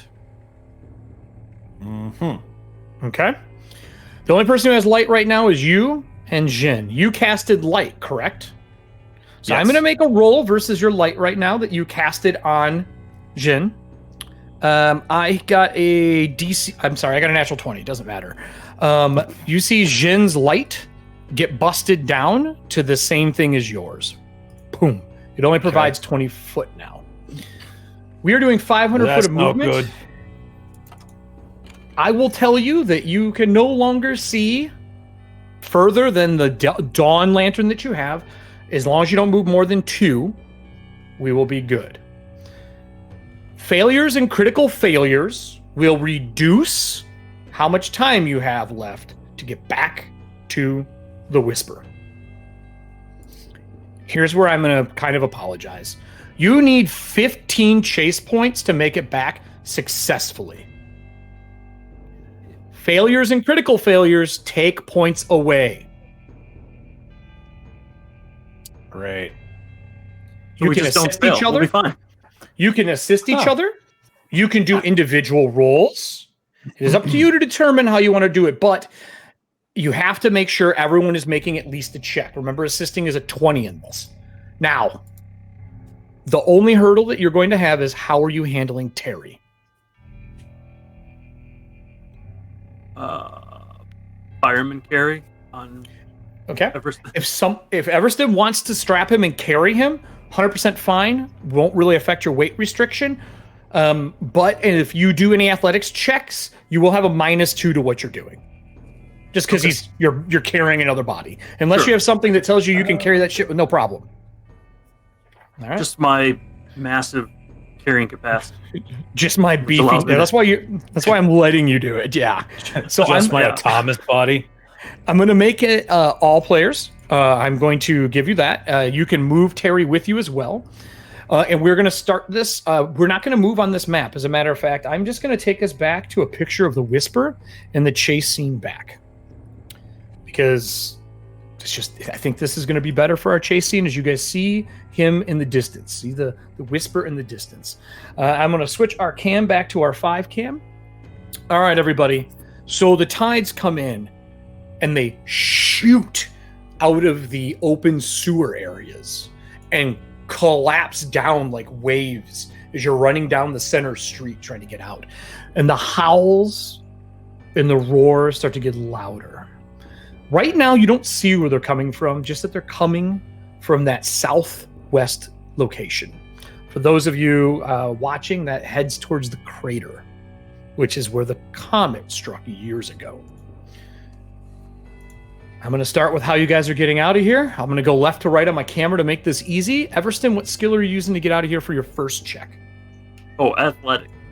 All right. 100%. So you're using Even with the athletics. penalty. Perfect.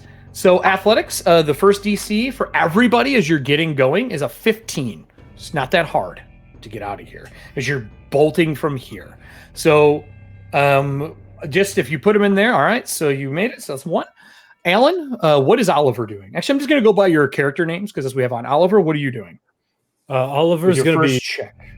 Oliver's going to be maneuvering as deftly as he can around any obstacles for shortcuts as he's just kind of moving forward. All right. So acrobatics, athletics. All right, give me your roll. I'm looking for a 15. The sound of pain. That's why every time I hear it drop. I got a 12. Got a 12. All right, so you did not make it. So you counted as a failure. I don't think. Okay, Nora, what will you be doing for your first one as you guys are bolting from the front of the post office? I'm snapping my suspenders. Oh, fuck. You want to explain to people what those are? We actually haven't talked about them on scene yet. We haven't talked What about are your this as well. suspenders? So, in Nora's side quest, she got to meet one of the finest luchadors in all of Ethauntia, the Blue Demon. Yeah, let me And as thanks for her dedication in a previous case, and the fact that she was such a fan, he gave her the suspenders that he was actually wearing for the pre-show.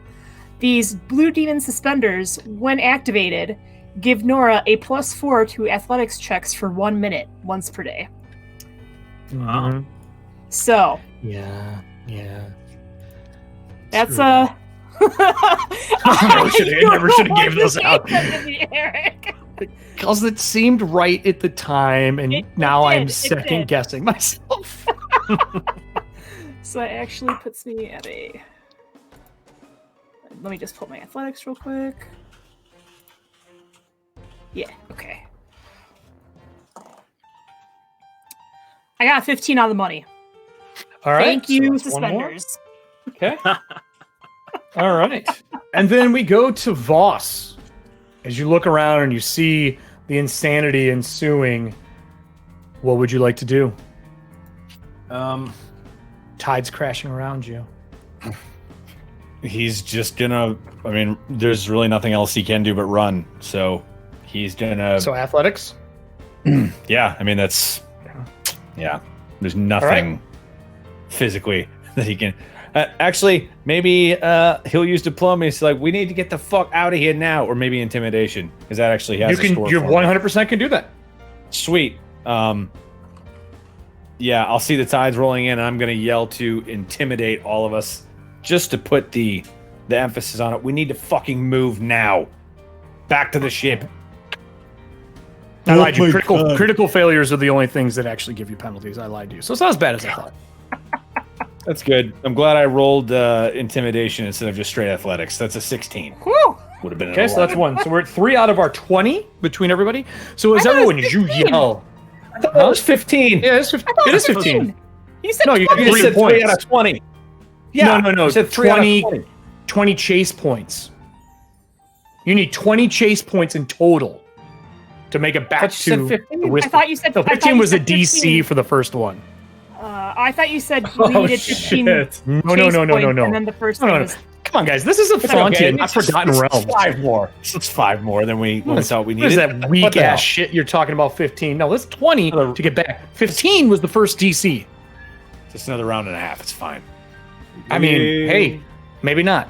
So as you hear the roars of these creatures running, and you hear the and shingles flying off from behind you as you start running through the city's streets. And one of the crossways that you're going through, you've already seen what the row looks like, so I don't really need to show that again. You see 2 wagons careen into each other, blocking the street, and 2 of those ghoul-like creatures pushing them in place, and they dash back into the shadows as you're running. With that said, I need to know how you guys are getting through the wagons that are now blocking your path. We're going to start with whoever wants to go for. No, we'll go left to right, and then we'll make the scene happen. Everston, what are you doing? You've already used athletics last round. Oh, so it's not what the previous person used; it's what I used last round. You got it. Okay. Then I think my next one will have to be acrobatic. Okay, leaping over it. DCs are 15 again this time, everybody. DCs, not chase point. DC. Just reiterating. Easy 23. Ooh, you almost got that crit success. Really hoping you were going to crash through them instead of jump over them. Fuck. That would have been another Right. athletics roll, which you can't do. But you can't No, I do. know. All right, then that takes us to Oliver. As you see the Thomas Everston leap over top of these 2 wagons that are careened into each other, what would you like to do? That's a great question. I already used acrobatics. Yeah, you did. You can crash you through did. them. It'll be Yeah, so Oliver totally slips Kool-Aid Man. Perfect. on Sabas, kind of pinwheels his arms, and as he's moving forward at the wagons, he's just gonna brute his way through the wagons with the palm of his Okay. hands and just pushes. Okay, give me your athletics check. I know you ain't the best at this, but see if you can make a gap for yourself. 17. All right. All right. As you push and gap and slide in between as the wagons are crushed together, Nora, you see two of them make it by. How are you making your way through? I'm gonna harken back to my days as some sort of law enforcement and try and hop over the wagons with acrobatics. All right, give me a roll. 15. Do the hood slide. I do a hood slide with my 21. Okay. So as you hood slide or bench slide over the top, Voss, you see the rest of the crew kind of leave you behind these two wagons. There is a gap between. You could use acrobatics to slide through that, or you could use athletics. You've not used either one. What would you like to do? Well, both of them are 10s, so I don't have a bonus to either of them. So, fuck it. Let's say we'll do acrobatics. 11. Okay. So you barely squeeze through as you hit onto them, and you see on each side of the wagon those ghouls level single shot rifles at you. Boom, as you're pinned in between them. I'm gonna roll to hit you. This is what you get for failure at this point. Does a I will say 10 hit you? I have mage armor up. No, it does not. Okay, mage armor. All right, and you have cover too. Does 16 hit you with a cover of 2? That does. With a +2 from cover? No, that gives me a 17, so no, it does not. You duck your vulture head down, boom, they hit the back of the wagon as you slide through. No critical failures, no penalties. And the tides wash through the two areas in front of you, and you see these black, glistening eyes ahead of you, about 50 foot as you're running forward. And then you see a burst of tides shoot from behind them over, crashing into the daylight lanterns, or into your light lanterns. With that said, I'm specifically calling for checks for people who have light on them. So first off, Voss, you have a light on your staff, correct? Mm-hmm. All right. It's my ever-burning torch. I will be doing my best to break your spell DC on that. What is your spell DC? It is... I don't think it's going to matter. Oh, actually, that's shit. higher. Because my proficiency is now a 4 instead of a 3. So it's 17. Proficiency spell is DC. 4 instead of 3. Okay. So would you say 15? Yeah. Okay, so I got a 12. I'm doing that right? Proficiency is your level plus whatever your trained level is. Level plus your train in it. Yep. So If you look at the 17. Look at your character sheet on the Roll20. It tells you all the things you had together. And then the other one is the Dawn Lantern, which I roll a natural 1. As the tides crash into the Dawn Lantern, it eviscerates them. And in the distance, you can see this bluish skinned beast dash down one of the alleys out of the way of the daylight casting through. And it's probably waist high on like a 5 to 6 foot tall human. It's probably about waist high. It dashes down one of the alleys. When the tides careen in, all I need everyone to do here is pick a skill to keep yourselves organized as the tides are slamming into this to make sure you don't get disjointed or discombobulated and walk outside of the daylight. The two people who made rolls against right now do not have to roll. So Oliver's going to use diplomacy to try and coordinate everybody to maneuver through. I rolled against your Dawn Lantern. You don't have to roll if you don't want to. I don't have the Dawn Lantern. Everston does. Oh, I'm sorry. So let's start with Nora this time. Actually, Nora, what do you want to do? To coordinate to make sure I don't get lost. Sure. Coordinate Okay. to not get lost. I'm going to use perception and my Okay. life sight. All right, give me a roll. Since everybody's a torch to me. Mm-hmm. That's a 15. All right, that is 1. And then go ahead, Oliver. All right, Keep everybody. everyone together. Narrow lines, spread out a little bit to try and avoid all the waves from crashing through. That's awkward. I rolled and it cocked on my die. Roll it again.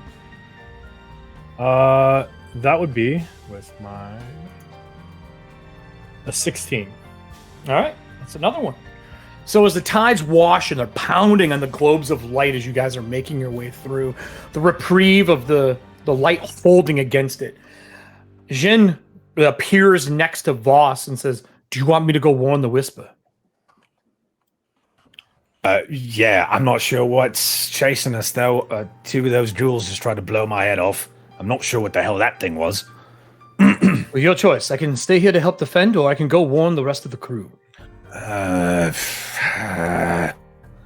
Split decision, man. Yeah, go on him. Go on him. All right, so he walks over to one of the poles, scales up it in physical form, and he grabs one of the pipes and disappears, and you see green light go through the ether. And he makes his way back towards the air tower. That takes us to the next part. You hear the growling on the sides of the alleyways as you're running your way back.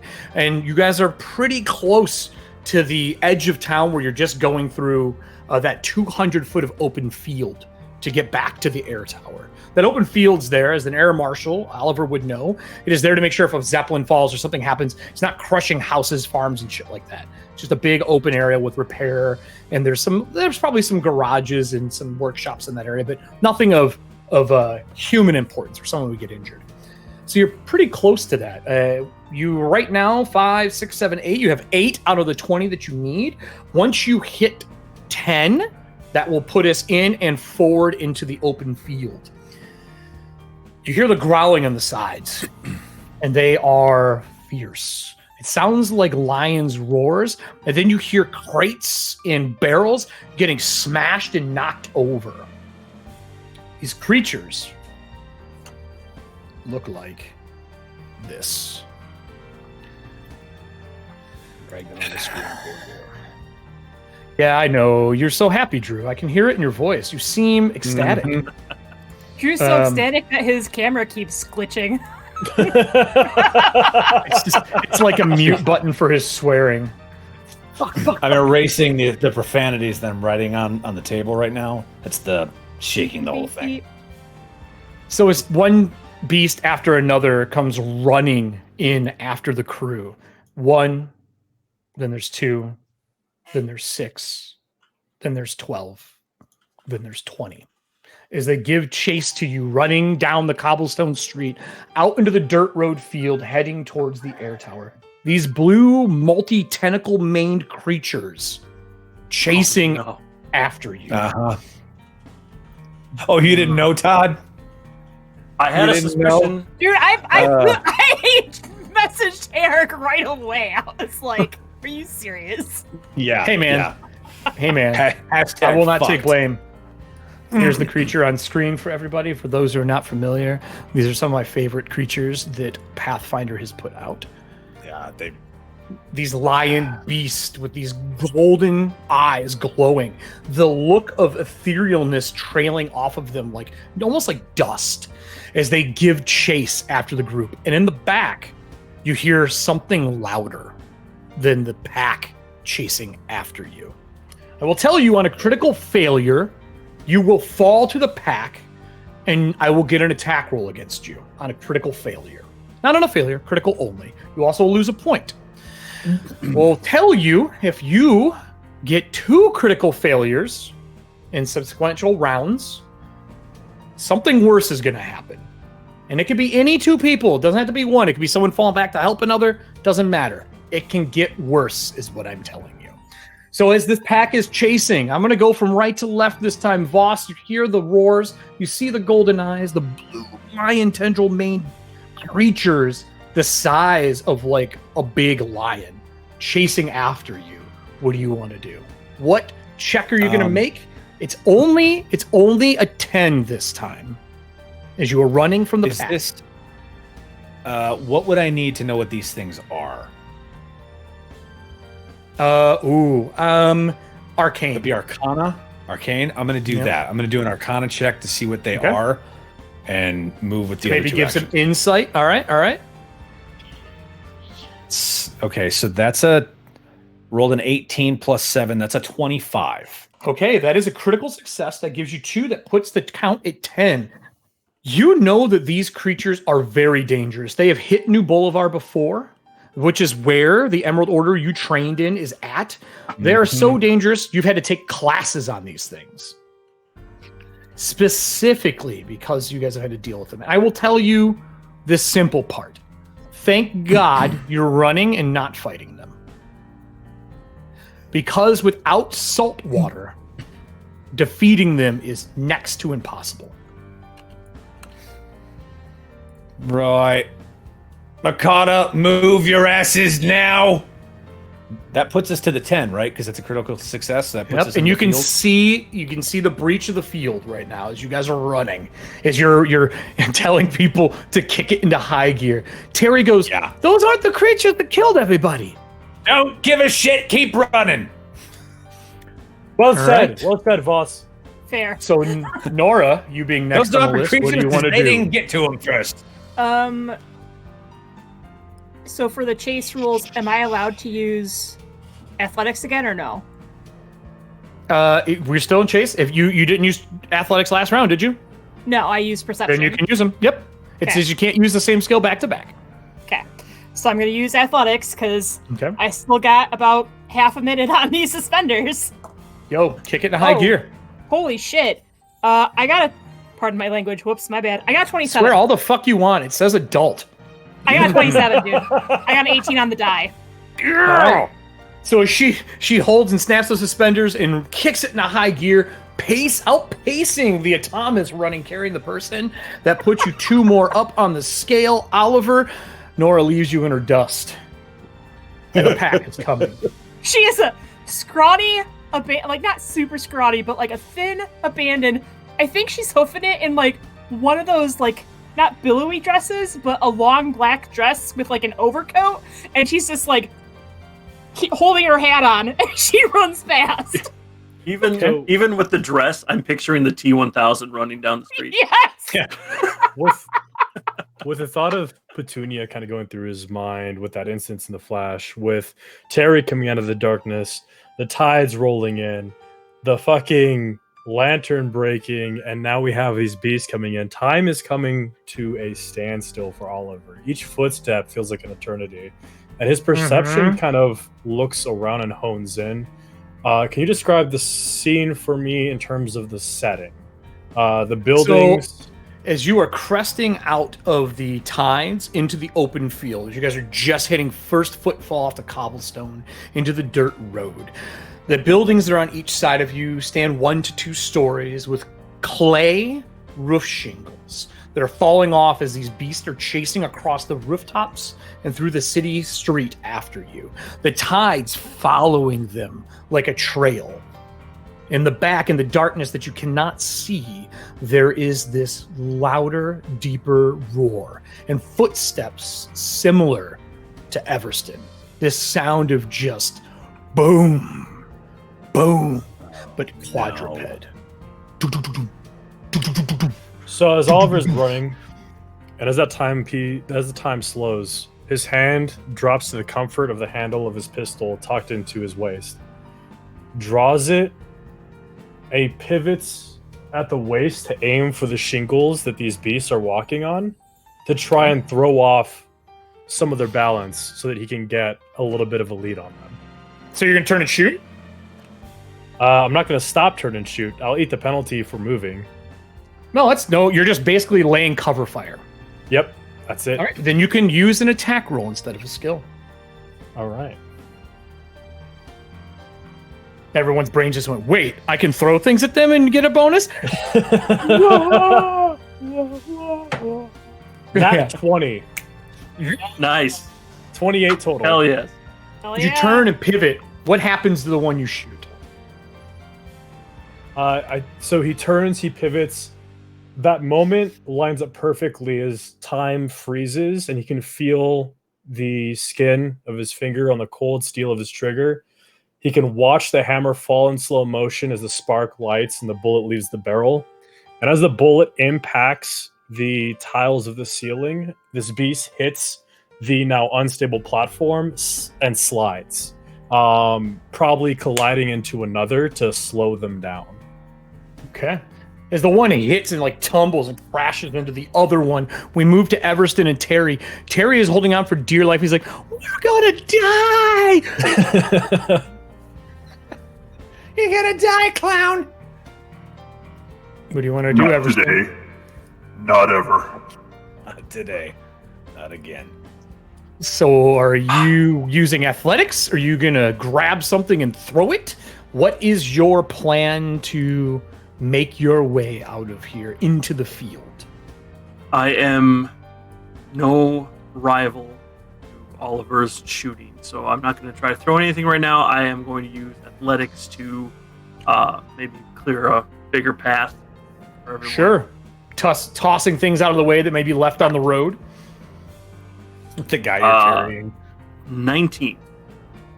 So as you're running through and you crash into it, we hit 15 for the chase scale, pushing a wagon out of the way, knocking box out of the way, making a clear path for people to run through. I will say that it was probably the smartest thing as you hit into the clearing, and the tides wash out of the city like a cresting wave, and they hit behind you and start to come back up. And inside that doo-doo-doo gets louder, and you see a large purple and blue version of one of these cicadas with a second head come out of the tides as tendrils start whipping at the backs of you. And in the distance, you can see the Whisper up at the top of the air tower. Now, I'll remind you, this chase scene only gets you to the bottom of the air tower. And with that, I'm going to turn back. We're going to start with Voss this time, as you feel a tendril just barely miss your feathers. What do you want to do? The DCs right now are 18. God. There is no God here. There's only the true faith. I am. Yep, that's right.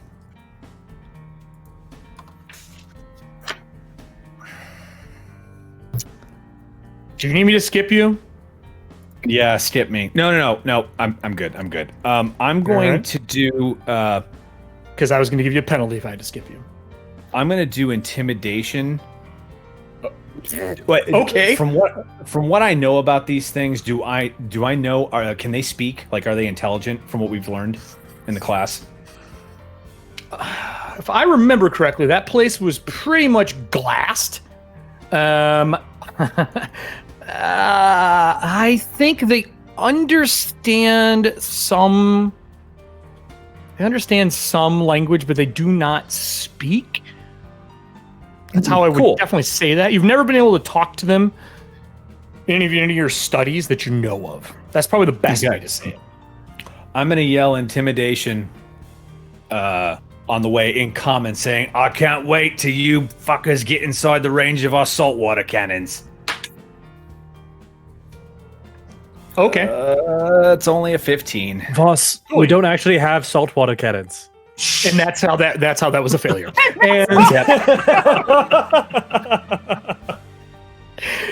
And then that'll take us to Oliver. What are you doing as you spout that out to him?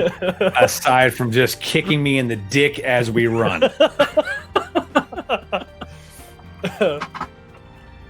Right in the cloaca. I mean, while we're at it, Oliver's just going to use acrobatics to trip Voss. So he takes the brunt of everything, and we use it as a distraction to keep running. You guys are brutal. No, Oliver. Brutal. Oh my god. Don't have to run faster than the enemy. survival of Just the have to run fittest. faster than the paladin. Yeah, it's Call of Cthulhu logic, right? Not applied. God. Oh boy. Fuck. Yes, that is correct. Fuck indeed. So Oliver's gonna turn and look at him. He's like, "We don't have water cannons, but we have actual cannons, and we have a lot of salt water on the ship.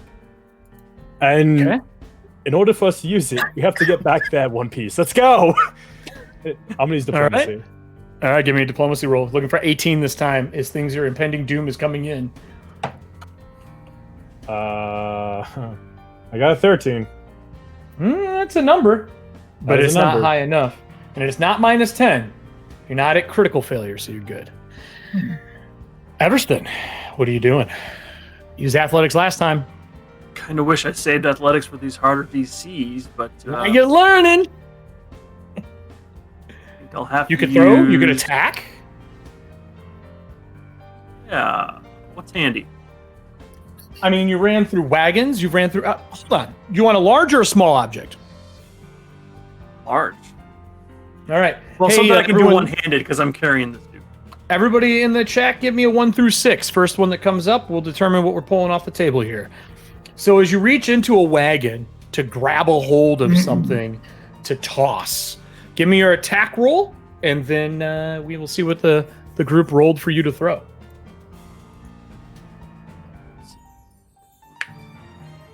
It's good old fucking delay.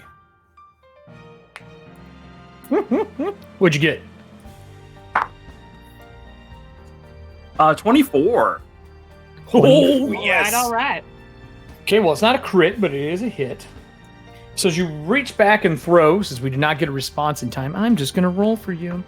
A 6. A 6 on the chart. It is a... It is a 6-pack of water. Maybe it's salty. Like the old milk crate. You know what? Give me percentiles. I'll tell you what, 50-50 God. chance of salt water. Wow. 50-50. I just made a new table for 45. you guys. Okay. On a 50-50, you throw it at him. You hit one that jumps past the large one in the face, and you see it start to dissolve the crystal away as it rains into the ground. Nora, what do you want to Wow. do? With all the yelling, the commotion of Voss spouting bullshit, Oliver Hey, man. It's not bullshit. spouting a little bit more bullshit, and then It was the truth. Everston just launching milk crates at things. I'm going to use stealth. Okay. Smart. I figure they're causing a big enough of a distraction. It's going to be a little easier for little old me to try and sneak through. That's fair. I mean, Hell yeah, I got Yeah. 21. 21? Okay. Yeah. So that's one more. So as we go through, as you crest through, you're about halfway through now. Halfway through the opening area. You pass one of the big, huge, like 40-foot tall storage areas for parts for like Zeppelins and airships to be replaced. And you see the tides hit it next to you as it's like wrapping around to cut you off. Like the reverse version of Noah's Ark. As it starts to careen into each other and splash out of that garage, you see more of those beasts giving chase. The numbers have went from 20 to 30. The DC is to a 20. You have your choice of what you want to use. And if you want, you can put the pressure on the light and run through that area. Now, here's the deal. If you are willing to use 3 actions as a group, I will give you 2 for a success. But you have a chance of your lights breaking. Instead of a critical success being 2, a regular success will be it. But you got to use all 3 actions and push with the lanterns. Otherwise, you can choose your skill as a group and decide what you want to do. What does the group want to do? I mean, Pretty You close. can talk out of character right now. You can do what you want. I say all in. yeah, I kind of agree. Like, if my light goes off, that's fine because we still have the main lantern, which is the one that's basically keeping us alive anyway. Oh, no, So- no. You have to push No, with he's all of talking them, not one. Yeah, he's talking Oh. about all of the lanterns being put at risk. I mean, To divide this crushing tide. I'll risk Oh, all of yeah, your lives. all in. Wait. All right. Yeah, all in. Okay, so who's all carrying the lantern? Voss, Everston, that's our My- 2 lights. Yeah, well, yeah. because Jin left, so yeah, that's the 2. Is Everston gets swallowed by the tides? My light's just like, hey, I'm done. We're spent for the day. Oh my god. God, it's so great. Must be on a timer. So as that happens, then I need 2 people with lanterns who are running forward. I actually need, I'm sorry, I need either an athletics check from you or a spellcraft check from you, which is using, I think, Arcana. And isn't that how it works in this one right now, right? A spell casting check. To I believe. What? Identify? Like if you want to use like counter spell somebody. Is that your spell attack roll? I believe so. Spell attack. Here, let me just. Isn't counterspell like a wizard feat? Yeah, but I just want to know what the number you use for it. It's a spell attack roll. Okay, So cool. if you have spell attack roll, feel free to use it. Okay. Oh, thankfully, Everston's the one with the lantern. If not, it's I just need an athletics. die. So That's good. I rolled a 16 plus 7 is 23. all right, so that's 1. Everston, athletics check. I'm assuming that's what you're going to use as you burst through. With the penalty for carrying the guy, 21. Okay, that's another one. We are currently at 15, 16, 17, 18, 19. We're one away. I am now going to roll. Hold on. Since we agreed to go all in, don't we get 2 successes per success? Yep. But I have to Two roll points per against. success? Okay. You're right. You do get 2. So that puts you at 15. So 21 as you guys hit the door of the tower. I'm rolling now to see if the spells break. I don't break the Dawn Lantern. I got a 17 versus your light spell, Voss. That's what you need. Okay, so the light gets swallowed, and you see wisps of the light get dragged out into the dark tides as it just devours it. And you hit the front door to the bottom of the air tower. And at that, I'm going to take us to our break before the ascension to the air tower back to the Whisper. So everybody, if you're enjoying the show, thank you so far. We're going to do a quick intermission. Enjoy the silent film Nosferatu while we go take a piss and a bio and get a beer and all that jazz. That will also have the bottom, the merch bar. Like I said, for every 20 that is spent, I will give a hero point out to a group member, and it will be to whoever needs it. That's how we're going to do it. We're going to make it's going to be like a house pool for this. So I'm going to switch us to intermission, everyone. I hope you're enjoying the show. Feel free to keep chatting and chat, make popcorn, do all this stuff that you are back. If you're just joining us, I'm going to give a little after the intermission stuff. If you've missed anything, Norse Foundry, there's a discount code. If one of the people on the staff wants to put the hashtag Norse in and hashtag merch for the 2 things, maybe on the list somewhere, but just do it anywhere. Norse, you get 15% off. All you have to use is Ethauntia in all caps in their store on checkout. Works for your entire purchase. Thank you to Jason Bowman for our blue tiles. They are amazing. To Snow Fox Flying for our amazing intro that you guys just saw again. The backgrounds, what we made the mouse pad out of. She does fantastic work, and there will be more from her in the future. And then to probably our 2 music groups that we've been using. They're free-to-play groups, understand. Arcane Anthems, which is where a lot of our music comes from, and from Darren Curits. Those are the 2 that I recommend. They're all in the about thing in the bottom. Now, with all that out of the way, no other bullshit. Some people bought stuff. So we have 1 hero point, I believe, right now into our group fund. If we get any more during that, let me know, and I will add them in. The alerts were turned back on, so you might have seen anyone who subscribed to the show, all that kind of stuff. You can subscribe. Remember, replays following Monday for the show. Share to your friends. And then also, we will have next Tuesday our side quest. I don't know what the fuck it's going to be yet because I haven't finished this session. So now, back to where we left off. Our group has been put in a pretty crappy position. You'll notice below me right now, there is the Akata over top of the Whisper. These creatures are from elsewhere, and the world has dealt with these monsters before. They fell from the stars and comets, striking New Boulevard, which is where they are all originally coming from, destroying numerous parts of the city. Some of these people played in that campaign. That's why when they were shown on screen, they were very upset with me.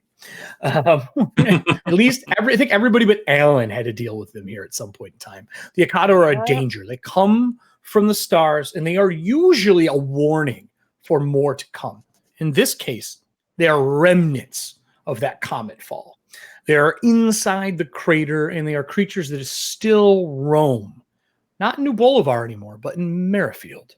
The area this group has been sent to reclaim this ghost town, and specifically to reclaim the Everston estate.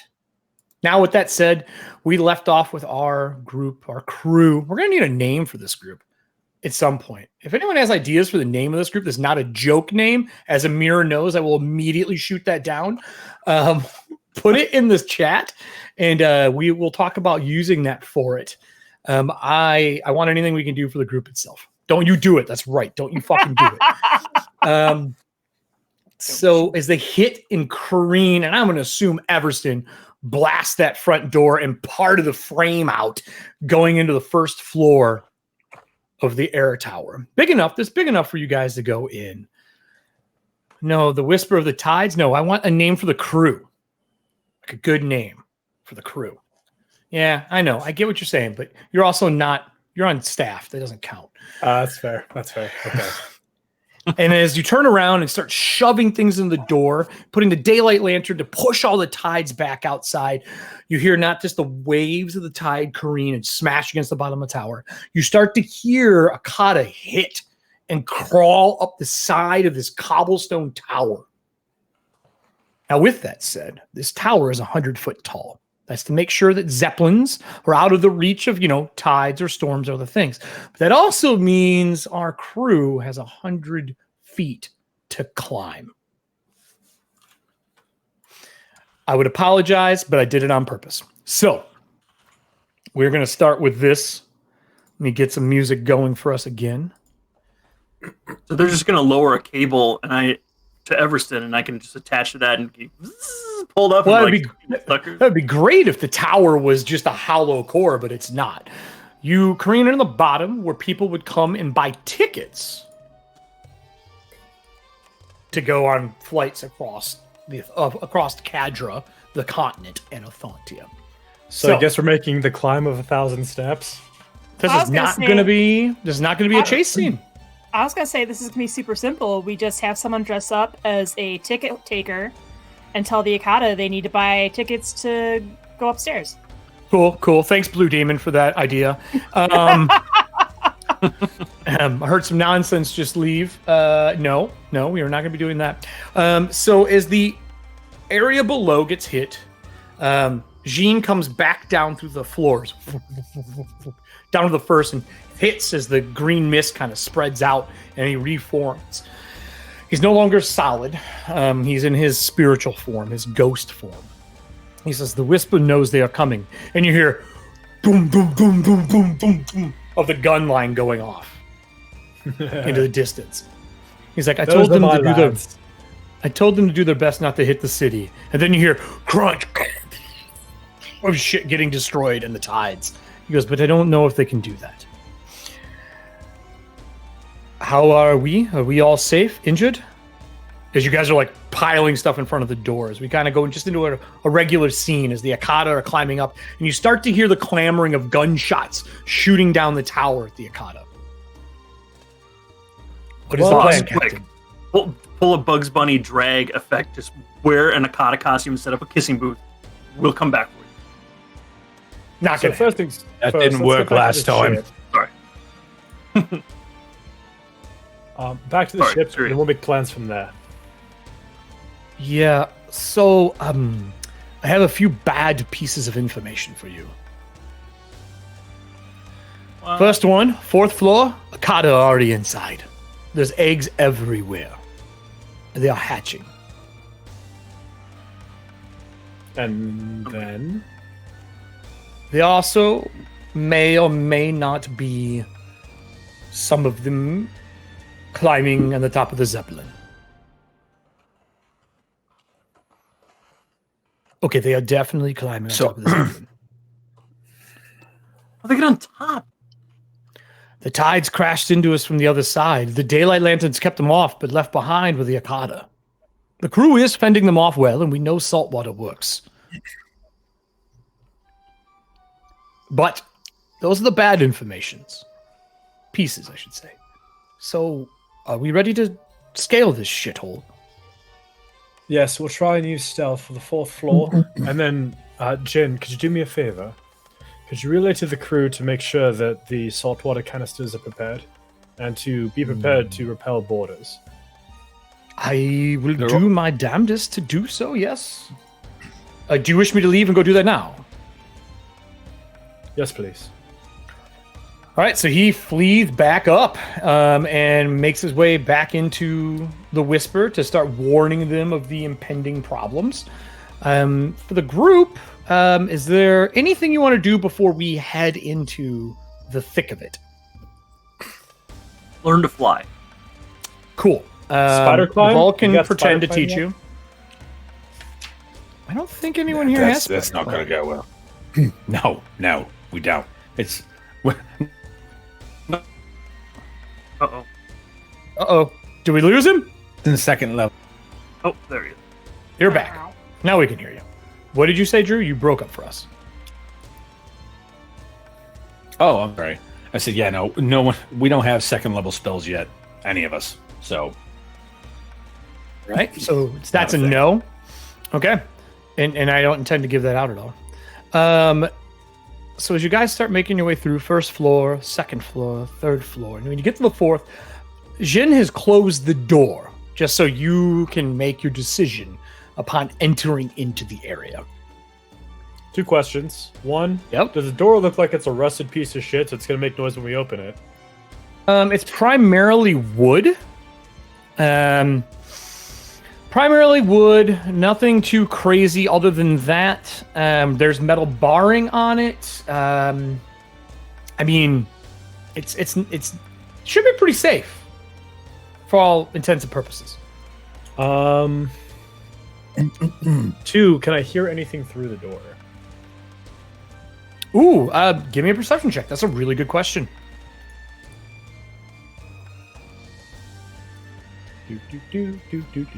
Is there room in this tower for Everston to climb inside, or does he have to climb out? So there is a lift on the backside, outside, that you could take to get out. It goes inside now, kind of like a cargo elevator. There's 2 doors, one outside, one in, and that's to drop bigger cargo off on the floors. But actually making your way up, the stairwell will be a tight fit, although I think you have a way to deal with that. I got a 15. So listening through the doors, you hear, have you ever cut open like a golf ball and like started pulling apart the rubber band ball on the inside? Like that ding, ding, ding, ding, ding, ding, ding noise of shit breaking?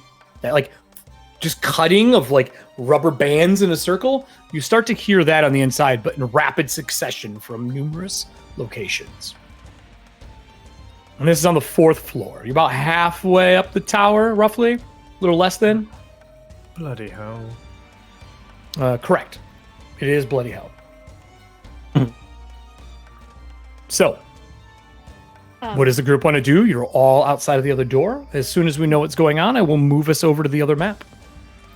Voss, And you I need said a hook shot. you know about these creatures? Yeah, a bit. We're actually so fucking horrible. We had to take a class on it. Do you know how they sense their prey? Do I, House? I think How my role Hakata to sets the identify play? these. It was a crit, I would say. I had a 27. Yeah, you would know. So let me give you their senses. Perception primarily. Nothing else was studied. They don't seem to have a way of sensing things through like anything special, but you do remember like that. You do remember these things. They can see in the dark. Okay? They don't hear. They use scent. Those are the things you would know. Studies in the cocoon, this is what your critical gives you. When they hibernate inside this cocoon, which you're guessing that resin case that's ripping apart is what you're hearing right now. And that way, they can sense life around it. So you passing through, coming down the tower and coming back, probably set them off. And when you guys came through, you saw no cocoons anywhere. Tucked away somewhere. And with that, I will move us over I here know to the tower. that. I know that salt water damages them. Do I know about anything Nope. That's all But you we've know. known Everything I've about- given you is all the information you have. Okay. That's all of the special studying. All right. We should be good here. I'm going to move us over to the map. This is the air tower. Does Voss And then- share that information? Voss, do you share that? I assume we absolutely. do. Yeah. I'm gonna move us over. Everybody else, please drag your characters back on. The entry that we are currently going to be in is the ground floor, which is this one here. Now I will ping us over so the whole map can see it. I love when Drew goes digital, like Voss somehow connected to the ethereal and is having a conversation. It's back. You're good. It's just funny. Every time I see, like, out of the corner of my eye and the other monitor, I see you go. So, question. Mhm. Does anyone happen to have any oil on them?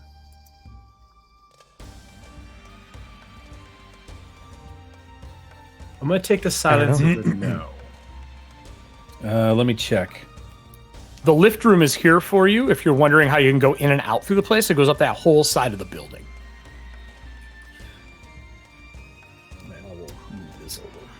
I do not.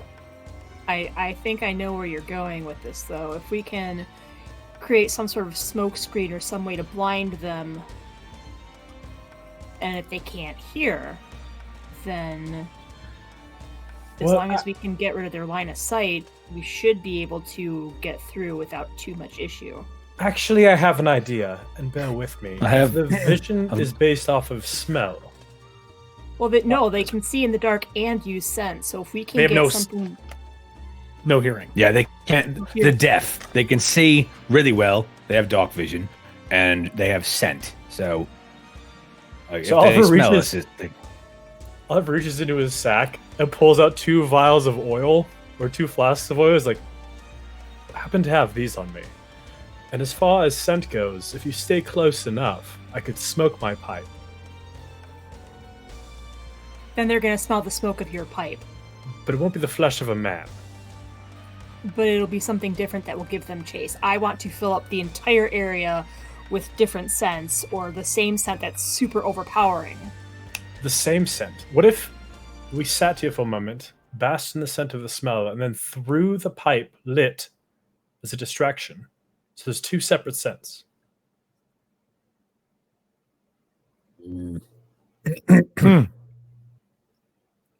I mean, you could. I mean,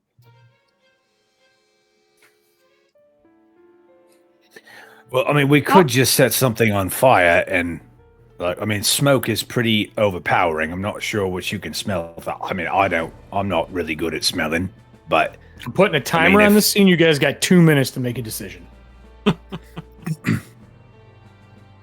I can't get through this stairwell. Oops. You can if you squeeze. I can't get through the stairwell fast enough to escape them if they pursue. does this lift work? You didn't use it. I mean, if the Oh, no, lift you works, would've. We could all go Everston- up that, right? Everston did have to come down. That's not true. You probably did use the lift to bring him down here. You had to repair it. It is currently functioning. Can we all just get on the lift and go up instead of using the mean- stairwell? Up to y'all. Probably. I mean, let's just do that. Is there... Right. So when we go into the lift, Oliver nods on Are that you just idea. opening the door to the lift? Is the door closed? Like, is it like a wooden door? Yeah, it's closed. It's a wooden piece that kind of clamps shut. You know, you like shut it, and it slides across just like a regular one. Let's listen at the door and make sure there's nothing waiting out to ambush us Okay. outside. So if who's moving over there would be my question, and who's doing the listening? Because obviously the whole group doesn't fit over there that well. Oliver will keep at the door to where the Akadas are at, and just keep an ear out as to what activity is going on. There's will some listen clawing at at the the- door still outside. I will listen at That's the 100%. lift door. Okay, listen at the lift door. I got a natural 20, so that's a 28. Inside the door, as you like lean against it, you don't hear anything, and you tap it lightly and listen for like reverberation, like just enough. It does sound like other things are in that lift. You had moved most of the stuff out, like crates and stuff that were in there, so there are currently things in that lift. No noise, no movement, though. I mean, if nothing else, we can. I turn to the group. I'm like, it doesn't sound like there's anything in there. Like anything has stuck in there since we originally used it. So, I mean, there were boxes and stuff in there, right? Was that shipment? Is there anything in there we can use? that's kind of what I'm thinking. Or at the very least, if this thing has a weight limit, we can get some of those boxes out of the way to make it a little bit safer for us to take this up. Right. Well, let's crack it and see what's up. Okay. So, who's opening it? I am. All right. So you reach over and start to slide the door open. I'm resizing this so we have a little bit better square to person ratio. As I just realized it doesn't have a very good build. As you start to crack it open, there is no resistance. The door slides into the wall. It would be double wide instead of that single wide that is there. And then you hear the beginning of rubber bands snap. And you see inside there are 5 of those cocoons against the walls. Think aliens, but they're like fiber, almost fiberglass-ish, like cocoons wrapped against the wall. And you can see things struggling inside of them.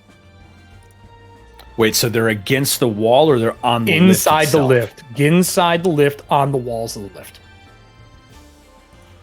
Sorry, just for clarification, is it just a platform that goes up or is it like a box? No, it's a box. Okay. It's like an elevator.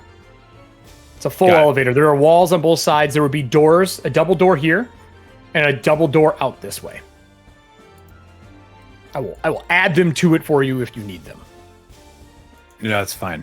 I just didn't know if we sent it up, if it would scrape them off the walls or if they were self-contained in a box. Nope, they would not get scraped off the walls. Nice try. Answer is no. How big are these cocoons? Small, a medium person crushed inside of it. And we didn't notice these. They were not here when you took them down before. Fresh. Yeah. I mean, you guys have you've been gone for probably like 25, 30 minutes, like wandering through. Maybe even close to an hour wandering through. There's no tides in here. You have light. There are windows that are closed and boarded up here. Obviously, they did this to make sure things were safe. On the 4th floor and 5th floor, you're guessing... if someone wants to make me a recall knowledge, you could decide if, or remember if other windows were closed on the higher floors of the tower. Recall knowledge would probably be under architecture if you have a lore, or if you have craft, or if you have something that would pertain to memories. I think perception can be used for memories as well, if I remember correctly. I mean, I've got crafting. I can roll that. Give me a roll. That's a 12, so 19. None of the windows from the last 20 foot of the tower were closed. Because they were so high up, there's no, people aren't burgling it like 100 foot in the air. At least not most people. Yeah. Just these fucking lion assholes. Yeah. I mean, yeah. All right. So resize you guys for here. I relay that. Like, yeah, the only windows that were open were like on the 9th story, 9th floor, 10th floor. So quick work, honestly, for half an hour. It's probably closer to an hour because you had to wander through and come back. Either way, quick work for an hour. If the whole 4th floor is covered with these things and there's 5 in the lift. What do you guys see over there? What was that? What do you guys see over there? There's 5 of these eggs. And they're starting to hatching. open.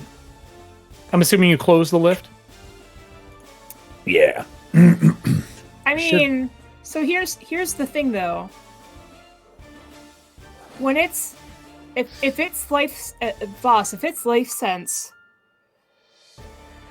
would Everston still trigger that? Nope, but there's enough people within the door when it opened. Right, no, but what I'm saying is if we can get Everston on the lift, he can take it up no problem. And then we just have to figure out how the three of us are going to sneak through the fourth floor, but that's going to be a lot easier than trying to sneak four of us. And one of them being really huge and having a hard time getting through. That's very smart. You would have to make that decision right now. I mean, I say let's do it because Everston, go. Do it up. Put him in, send the lift up. That'll take us out of range of them too. So maybe they'll calm down. Okay. All right. So splitting the party. I will come back for you. I'm trying. Okay. So Everston, move yourself into it. I don't know why you are so small. I apologize. I will fix that. You said scale us, and then you made me small. I'm like, well, that's all. Yeah, I was. Yeah, you're just a little. I was trying to fit people with squares, but we get the point. So yeah, you can fit inside there. Move yourself inside the. Actually, the building? I have an idea. This isn't me. Wait. Are you putting him in there or not? I'm going to. I'm leading my body. I'm saying, Everston, grab me, and I leave my body. Smart. Okay, Nora, would you like to explain to the people watching why and how and what the fuck you're doing? So, if you didn't see in the intermission artwork, Nora doesn't look like a normal human. She has very pale skin, and instead of normal eyes, the sclera is solid black, with just showing her blue irises.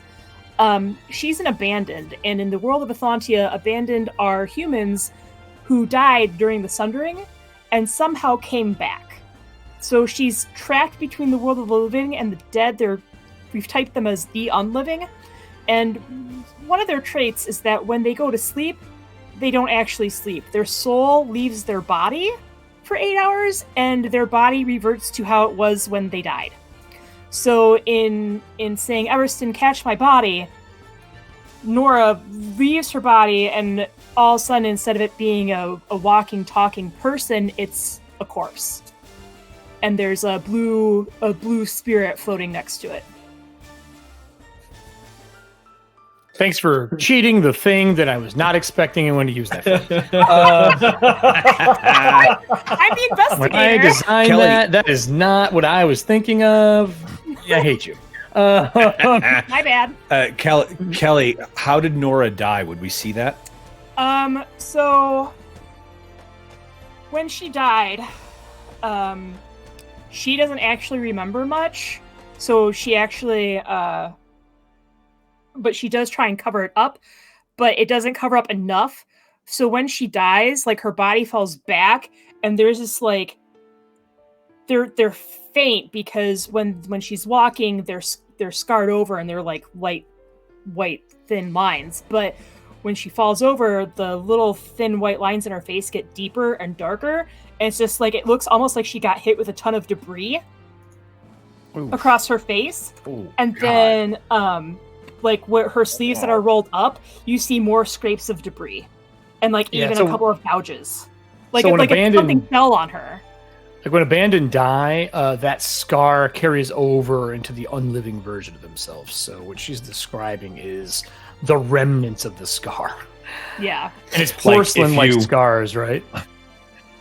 Yes, it's porcelain. All right. I'm so sorry that I made this now. So like for the audience, like if you got your neck cut, when you revert, when your soul leaves the body, like your neck opens up again, and that's how you are while you're resting. Yeah. So who's carrying? When you come back, it's like a porcelain star. Oh, I just said, Everston, catch me, and then I left my body. I assume I put down last half orc on Earth quite a while ago, so he's walking around with it. I will just grab her before she falls. And so as you turn over, do you hit the lift button then, Everston? Yep. All right, so you hit the lift button, and you guys all see the door go, And like the things are starting to open, and as it starts to ascend, that stops, and they stop busting open. You see like one of the blue paws hanging out, the beginning of the tendrils splitting them, and they go back into hibernation as they move away from the living. And then in Hollow, I don't know if Everston will be able to understand, but in Hollow I say, maybe when we get back up to this 5th or 6th, I can try and find a way to get them up here. Sure, yeah. So as that happens, we know what Nora and Everston are doing. Oliver and Voss, you are left by your fucking selves. Well, Voss, it What looks like we're back did in you the do? shit again. You Just and me. also have Terry, the last half orc on Earth, who might actually have some ideas on how to get past this. I don't know. Hey. He is not the last half-orc on Earth. He's just one of the half-orcs on Earth. I just meant because he was living by himself in a ghost town. Here, yeah. That's what I meant. Gotcha. Yeah. Gotcha. He probably feels like he's the last half-orc on Earth.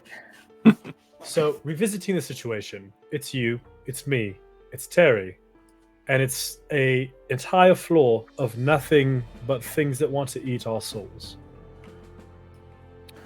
Right. So, right. he do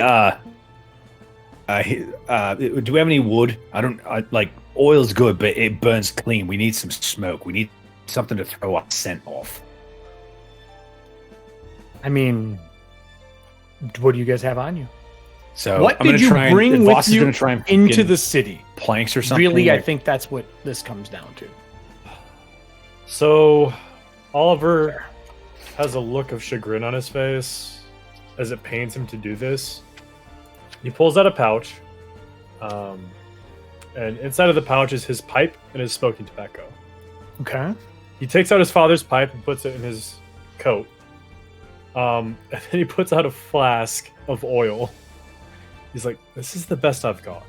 I've got smoking tobacco, I've got oil, it'll make smoke, it'll make scent, it'll make light. Okay. You know what? Yeah, that's a good idea. Let me see what I can do here.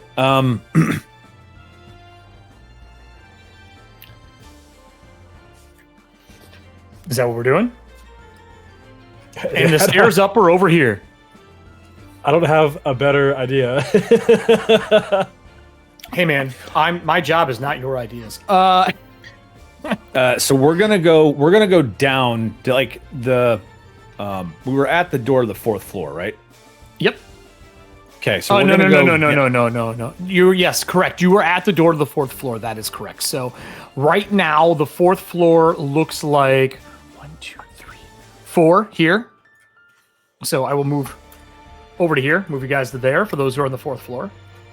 And these are the stairs that go up and around. And those repeat. Those 3 that you see in the middle are going to repeat for 1 and 10 are different, so not even 10, yeah. 1 and 10 are different. So 2 through 9, those will repeat 3 times. Does that make sense? This is like Totally. 2, 3, 4, 5, 6, 7, that kind of thing. So let me realign us for the show. I'm going to zoom this out so everybody can see a little better. I'm just going to put the full map so you guys can kind of get a better feeling for what we're looking at. And that should help you out a little bit.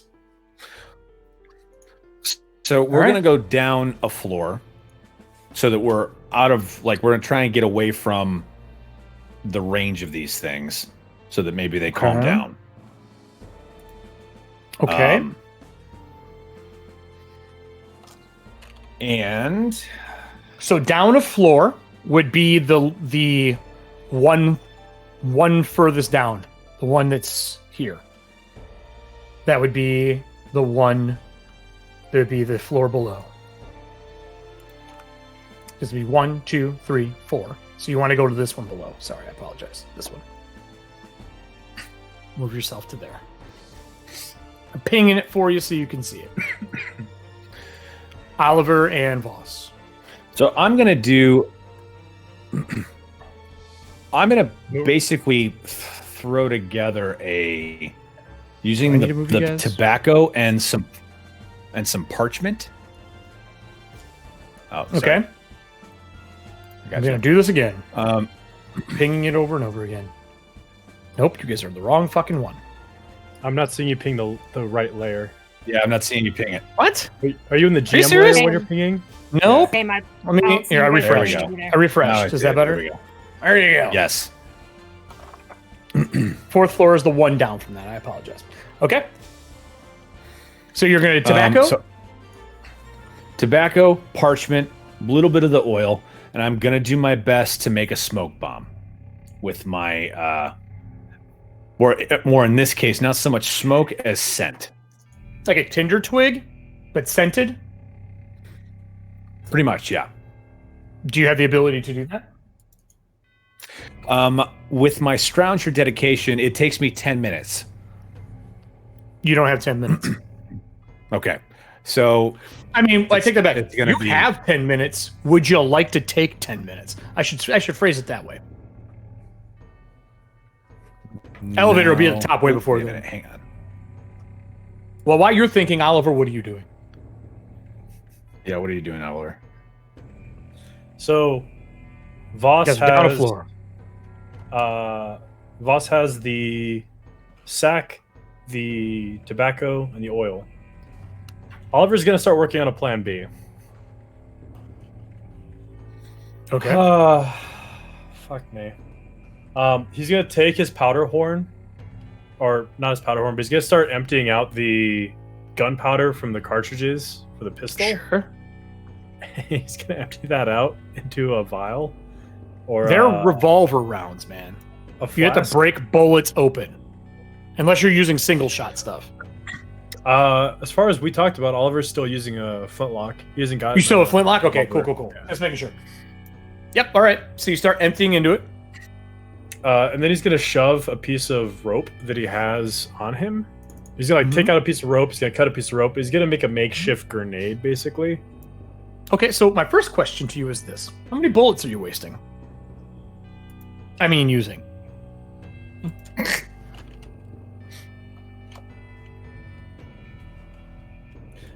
I'm gonna say, I'm gonna be ballsy. I'm gonna say all of the bullets that he has on him. His gun's not gonna All be of valid. them? His gun's not gonna be valid for the next scenes going forward until he Okay, gets so back how to many the ship. shots do you have? That's my next question. 20. All right, 20 shots. All right. 19. 19. 19? He did shoot against the. And my next question to you is, do you have the ability to make grenades? That is. Fuck No? me. You're just going to be crafting? No, He's gonna fine just with me. You get can one. craft. He's just At least gonna say try one to. for yourself, dude. He's just trying to make a object that goes boom. It might blow him up. Hey, here's how We this is going to don't go. know. I just need to know your bonus to your roll, because I'm going to roll it here right now. I'm going to set this bitch Secret. aside. GM. I Yeah. would like. So give me I a would roll. like to- We're gonna use this. I like- We're gonna use this die right here. We're gonna use this. I'm gonna roll this. I'm gonna set it off to the side. Is that That's a what- Norse that's what- Foundry die? That's my bonus Yes. right there. Right You there. have a zero? Yeah. Hey, everybody, you ready for this? I'm gonna roll this. I'm gonna set this aside. I'm not touching it. I'm leaving it there. Okay. I will move my camera to see it when it's time. I do have a second camera I'm setting up for dice though. So So I'm going to, if I don't have the time, I'm just going to make a crafting roll, put a little bit of oil in with the paper so it lights up, and then something to, I'm going to spread it out so it's got enough surface area. surface area to get a large amount of exposure with the tobacco so that it can light and burn, kind of like setting a pile of leaves on fire. Yeah, sure. Just to get a dispersion of the I'll tell you what. scent as best we can. Your choice. You can do survival, or you can do a craft for me. It's your choice. Because I'll do one's a like craft, making a definitely. fire. All right, give me a craft. You can roll because this is immediate. I'm assuming you're setting this up right now. Yeah. Okay, then give me a roll. And where would you like to burn this burning pile of ridiculousness? I'm gonna set it on fire, and then we're gonna run up and toss it into the room so that the scent is dispersing while we're running through the room and going through the other door. Yeah, you're looking for cover, even though they can hear perfectly. Perfect. Gotcha. No, they can't hear at all. They can see, they can't hear. Same, deaf. same. They smell well and they can see. Yeah, I get you. You're trying to double cover. I get you. Because hopefully they're still in the cocoons. Well, All right.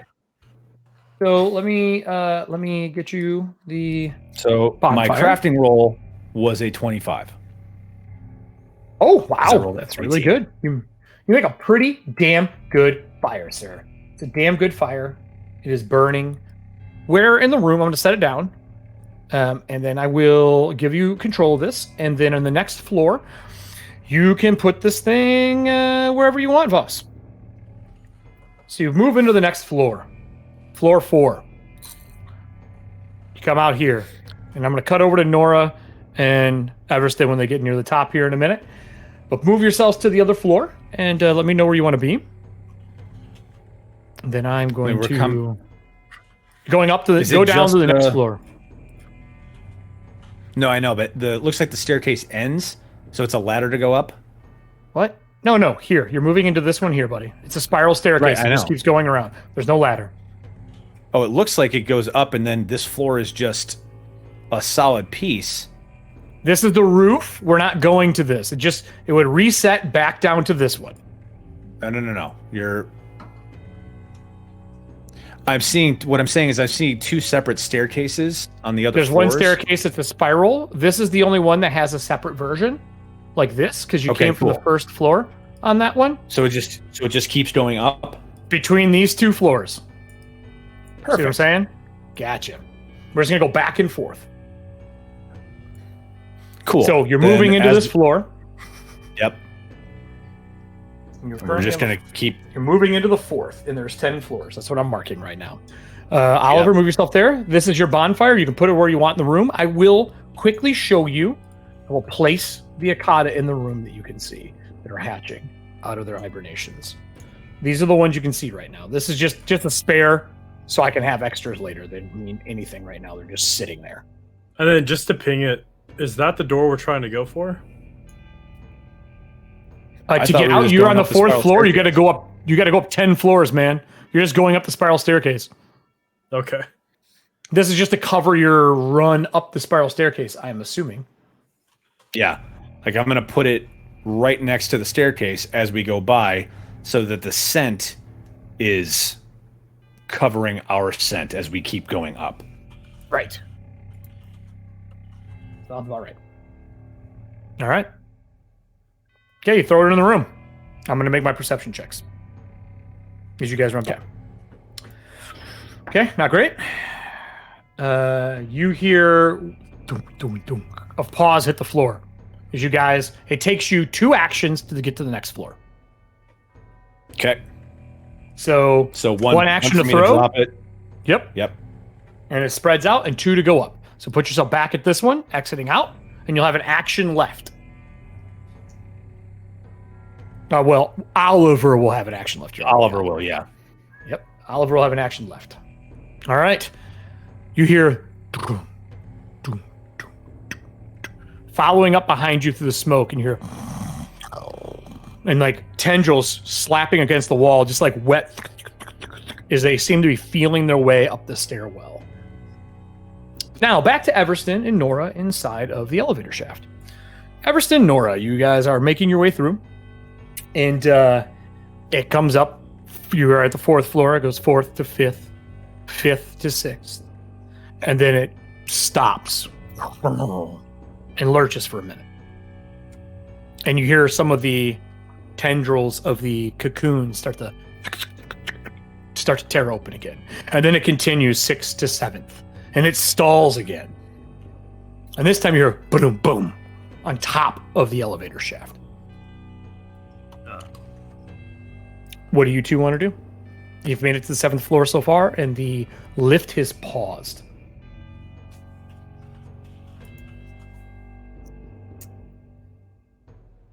I really want to just open the top up and pull it in here and beat it to death, but I know I can't fight one of these things on my own. I mean, you can. You are by yourself. You have the most HP out of the party because you're large. You are more than welcome to try to do that. Someone has got enough merch to give an extra action point or hero point just in case you die. My mission is to get Nora to safety, so I'm not going to do anything stupid.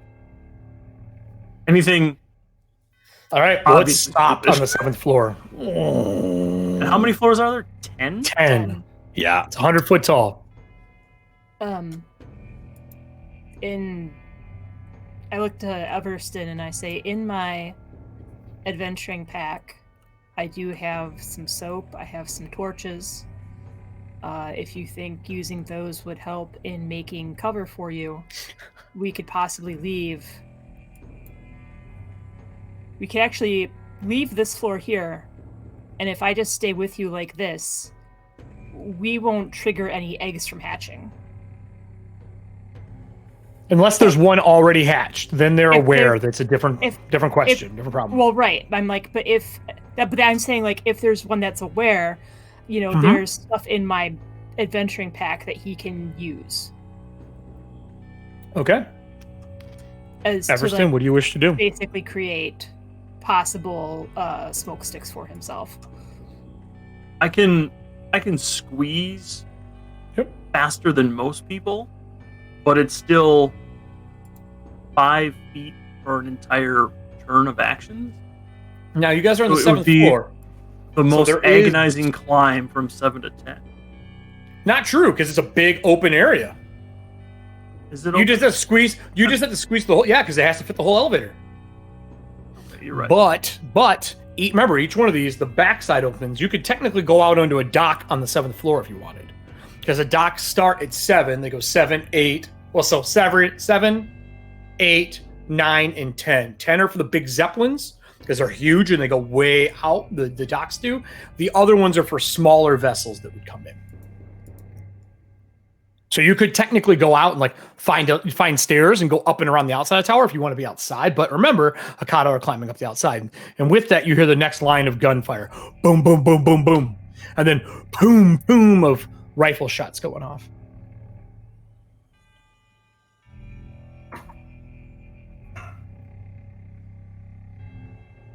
Inside or outside? I say that in. Whatever you're most comfortable with. The voice inside you goes, "Didn't we just climb the elevator shaft? Wouldn't it be easier?" What? And in the common language, what is it? Nadar? No. Yeah, no dark. Kendraic. Yeah.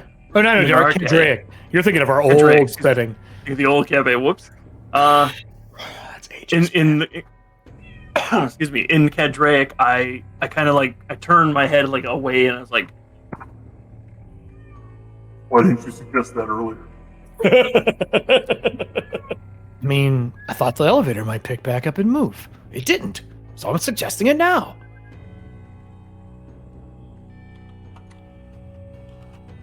Let's go.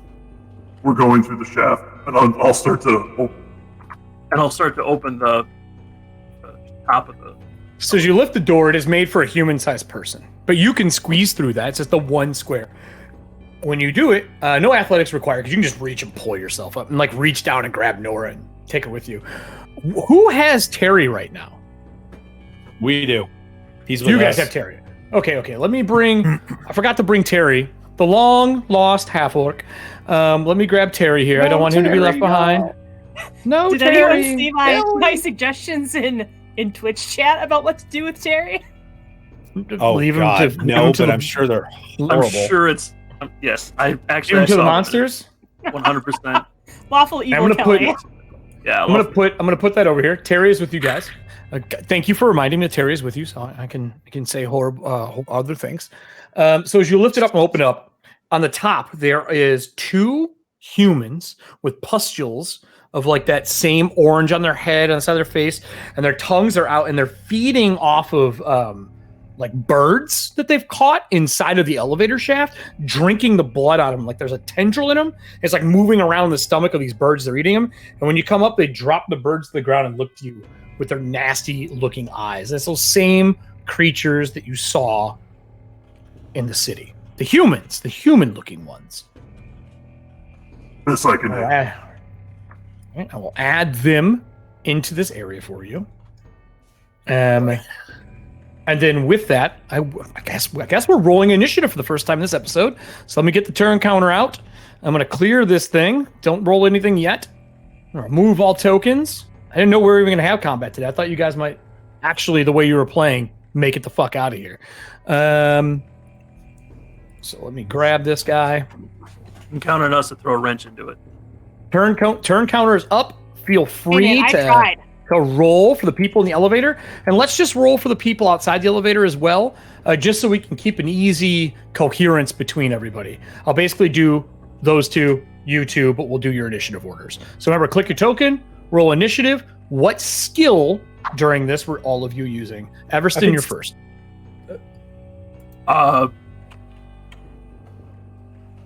I guess I'm going to have to just default perception. I can't. Or athletics, you are climbing out. It's the same bonus. All right, well then there you go. Okay. And I rolled a 19, so 27. I have to add you guys, don't I?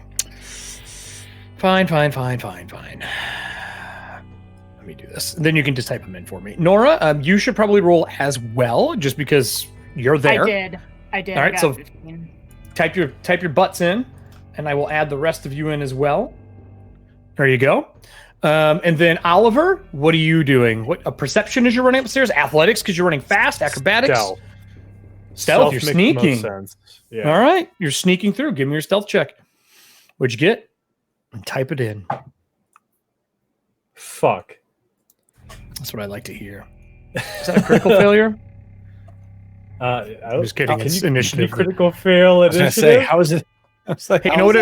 Hey, in the front of the book it says GM rule, and it depends on my personality for the time frame. You're all right now. I rolled a really solid 3. All right, you are shittily stealthily because you're carrying an explosive that you don't know how it's gonna go.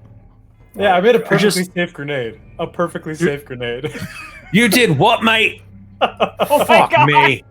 That's how his stealth gets blown. He's like, well, I mean, I made this perfectly safe grenade, and Voss just looks at him and starts yelling. So I'm gonna move these Akata. It's fine. They can't hear me. Out to the edge just to make our life a little easier, and then I'm gonna add this here. I'm gonna cut him, and there's a second one that is in this corner eating another inside the elevator shaft. So with that said, let's line this up. I gotta roll for them. They were 1,000% unaware of anything that was going on. I rolled a natural 1. Nice. Sweet. No. That's what I like to hear. Do you want me? You want all of us for initiative, right? Yep. What skill are you using, Voss? Stealth as well? I mean, I guess that makes sense, unless I can use crafting because I just threw that thing down while I was running up. Okay. Does that Go ahead work? and do that? Yeah, that's totally fine. 100%. Cool. I'll give you guys +2s actually because you got the smoke. Oh, so shit. Alan, increase again. Oliver, increase yours by 2. Voss, increase yours by 2 and add them into the chart. And I'm going to organize them. Let me know when you're done. All right. I'm going to move this into the center so that. Oh, jeez. Can people see that now that I moved it? No. Here, I will do it over here. There you go. Case if you want the turn order, I'm just going to move it here. This is going to stay off to the side a little bit. All right. All right, we all in? We're all in. Okay, let's get into the business of me watching horrible things happen. Voss, you were first, so we're going to start with Voss and Oliver on that side. Voss, Oliver, go ahead. I'm going to add this Akata in. Add turn. He is a 12. Slide him up so he goes after everybody. All right, Voss, what do you want to do? You're running up the stairs. Yeah, still going. Let's going all the way up. We're trying to get to the top. Also, Oliver's 2 not hiding movements the per fact. floor. Oliver's not hiding the fact that there's a powder horn with a fucking wick tucked into it, basically. Yeah, as we're going up, I might make mention of that. Be like, yeah, that's cool. What the fuck are you doing, mate? Is that a bomb? It might be a bomb, but it's only if we actually It might be. use it. Is that in like might be as in I'm being coy? I might have made a bomb, or you're not sure if you made a bomb because you don't know what the fuck you're doing. Is it Which really, is it? Is it really Give me being that. coy? This about no, it's my bomb. You can't touch my bomb. Is I just want to point it a out, bomb? this Because is we how don't he know got yet. that 4 stealth. Because he's talking. That's what I meant. Like, they're just yelling at each other about this shitty bomb you made. I guess you can't be Fucking hell, seen, mate. but you All right. sure as fuck can be heard. Harry, running, best option. Go. Come on, mate. Go. All right, let's go. I'm like So- ushering him up the stairs as we're going. So 2 actions, you move a floor. So move yourselves back to the next floor. Terry follows behind, right?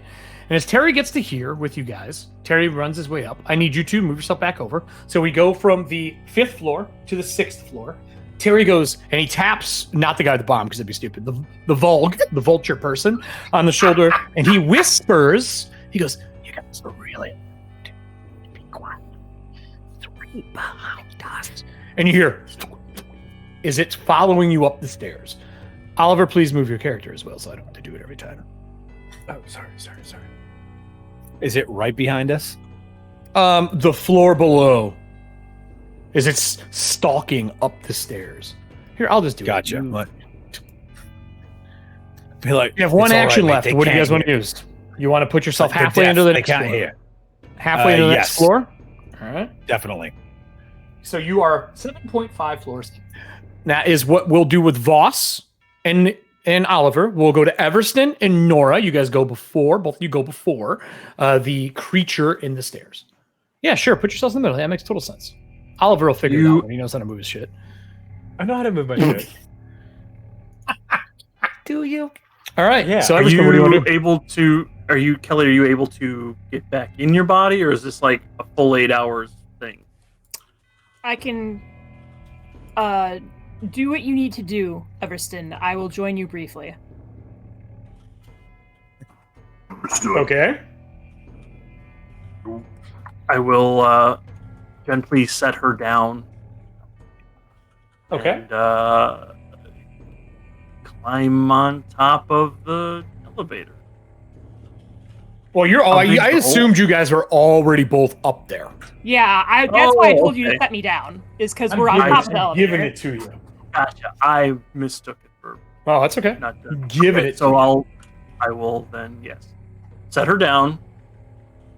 I'm not gonna drop her, so I'll say I use an action to set her down, Okay. and then I will use the shield rail and slide my shield from my left shoulder down into my hand, ready position. I will raise the shield, and then I will give a nice big whap with my spiked fist to Okay. the closest zombie. All right. All right. Totally fine. So give me your roll. It's unaware of you because it's eating a dead bird and sucking the blood out of it. Feel free to do so. 26. 26. So you boom, hit it against the wall inside. Are you using an object or are you just using your hand? I'm fitted with the equivalent of a spiked gauntlet, so I can do lethal damage. So that's All right. a All right. Give me pointy your little knuckle fist. give me your roll. Put some combat music on. Was that a crit? You got a 26. You said? 26. Yeah. That's a crit. Yes, 100% a crit. So. Oh, we're doing the maximum first die, right? Yep. Yeah. Yep. Yeah. Maximum So- first die. Roll your second to make crits feel real. 19 damage. 19? Oh, jeez. You turn and smash this thing against the wall, and you pull your hand back as the spike pulls out of his chest, and the tongue unfurls and drops the bird, and it like slowly turns and looks up at you and goes, "You are now enemy." And then that would take us to. So we did Voss, we did Everston, Nora, 15. Always happy. So, as I'm looking at them ethereally, or from the ethereal, does this have dark tides in it? Do they look like the things that we saw? Ooh, In the- good. They are undead. Yes. Okay. Well, that puts a little bit of a damper, but it'll take these guys a little bit to maybe, hatch and clamber. I'm going to spend my full 3 actions to rebind into my body. Okay, so you spend 3 actions. What does it look like when you rebind? Everyone's a little different. And also, I forgot to ask you, what color is your spirit? I'm assuming blue. My spirit is blue Okay. with occasional flashes of yellow. All right. And with that, What do you look like when you reapply? So, like I said previously, Nora looked very much like she had been hit with a bunch of debris, almost like things were falling on her as she was trying to defend herself or make way. Sure. Everston, laid her on the ground, so she's just like kind of slumped there. And as she rebinds, her eyes open first, and there's like that little flicker of yellow, and then they turn bright blue. Then she takes a deep breath, and then everything starts re-knitting itself. Okay. And that takes you all 3 actions, right? Yes. All right. Well, with that, then let's go to the next person on the list. So Oliver went already, so we're gonna go to the Akata. That's what I wanted to actually get to anyway. It doesn't really matter what you guys want. So the Akata, he is going to make another listen to your horrible stealth checks that you made. Absolute trash. Listen, what? He's like, I'm deaf and I can still hear you guys. That's how bad you guys were. Amazing scent, the scent of smoke. So here's the deal. I'm going to take your stealth and give you a bonus to the smell of tobacco as I'm trying to smell you through it. I'll make my DC 4 harder. Sound fair?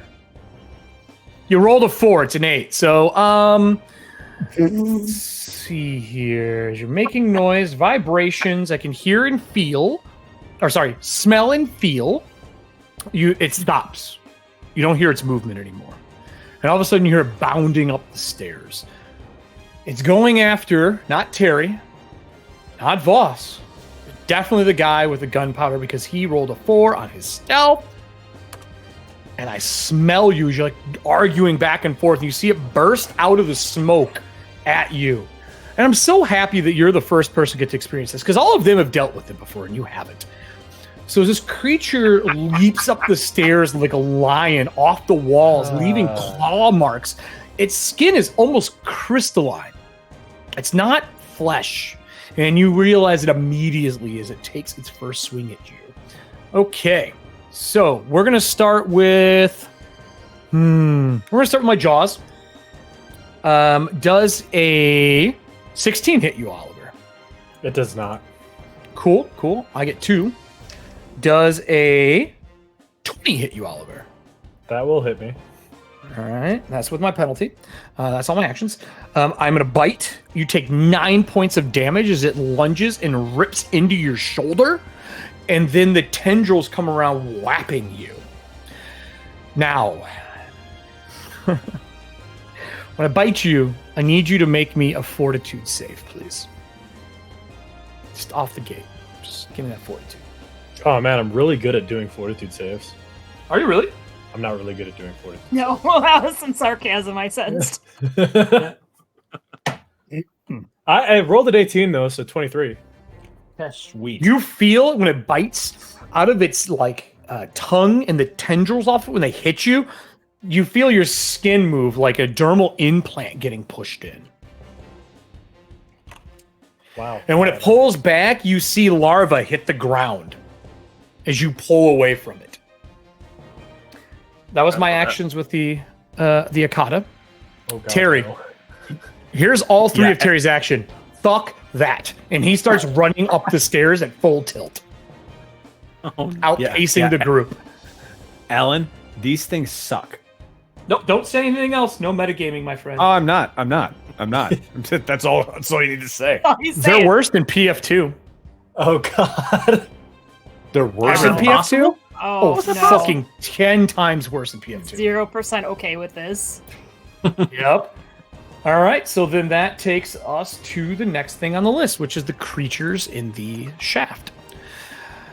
The first one you hit against the wall calls you an enemy, and it looks at you with this sickening orange, mucus-covered eyes.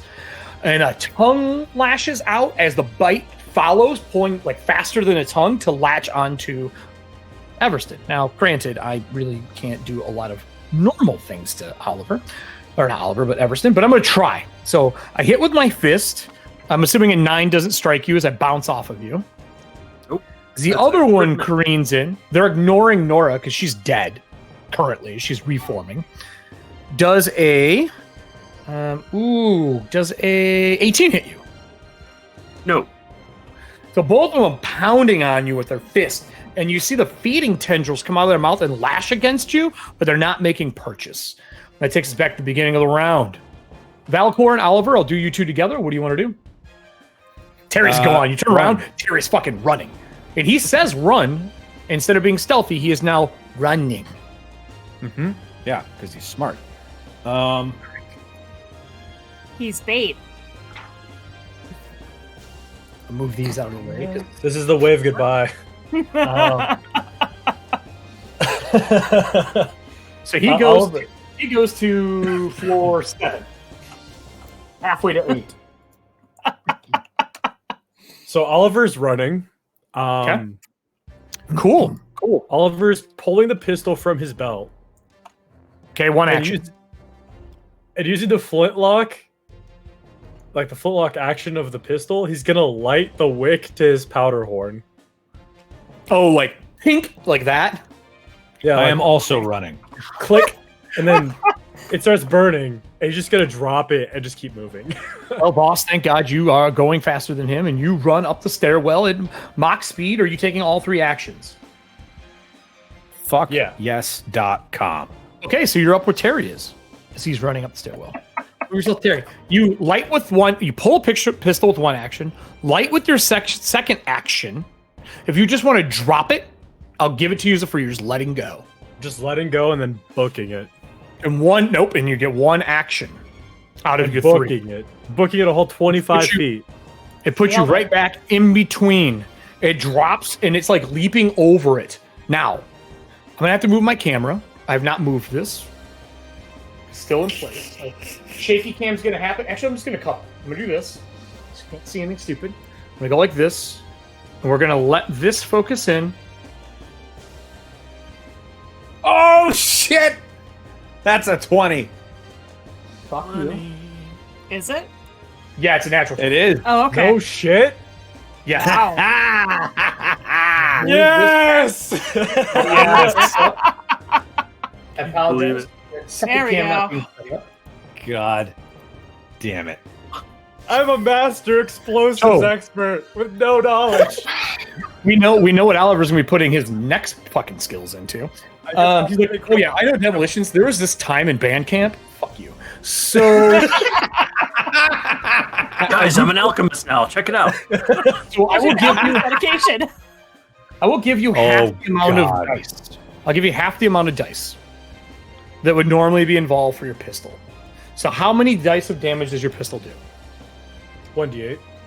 Okay. So you did 19 bullets into it? Yep.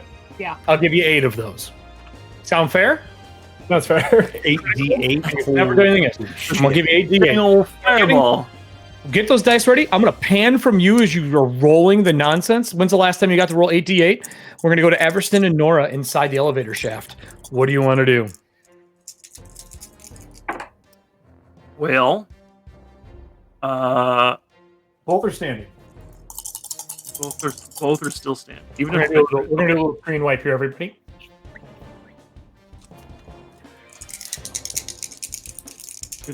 good screen wipe, George Lucas. I'm going to. I guess I will raise my shield again just to be sure. Okay. And then I'm going to. Oh shit! Ooh. Forgot the name of my special. 42 Here, points I'll of switch, damage. I'll switch it to the big battle map so people can see it. Slap that thing and put it in chat. Everyone should be able to see it. I'm going to do a double slice, which means I attack with both my gauntleted hand and my shield bash. Okay. Shield first, then the gauntlet, and it's going to both use the same current multiple attack penalty I have, which means no penalty right now. All right. And then you add them both together for resistance for the damage. All right. Well, give me your bullshit. Shield bash. Probably not And going you're to hitting- hit with an 18. Yeah, that hits. And are you hitting Oh, yeah, the one? Are you hitting the one you already hit or the other one? The one I already hit. Okay. And the shield bash does, well, it's max damage 10. How do you kill this thing? Oh! Then, well, it's a shield bash. It probably smushes it between the shield and the wall. Oh, that's right. Do you rail shield? Did I miss that? Yeah, I did last turn, yeah. Okay. All right. So he rail shields. The rail shield, for those who don't know, Thomas, since they are constructs, he has a shield rail that goes from the shoulder to the arm, and like when he flicks it, it flies down his arm into place, allowing him to ready it quicker than most people. Like draw it, I should say, quicker than most people. So you smash him. Is that both your actions? Do you have any left? That was 2 actions, so yeah, I'm done. I raised my shield and then I did that. All right, Nora, you raise up off the ground. This one has moved to here to attack him. I forgot to move him. He has no idea you're there. As you raise up the ground like a vampire out of a coffin. That's what I do. So yeah, I guess my first action is move to get up. right. And then I'm going to I feel yeah, I'm going to devise a stratagem.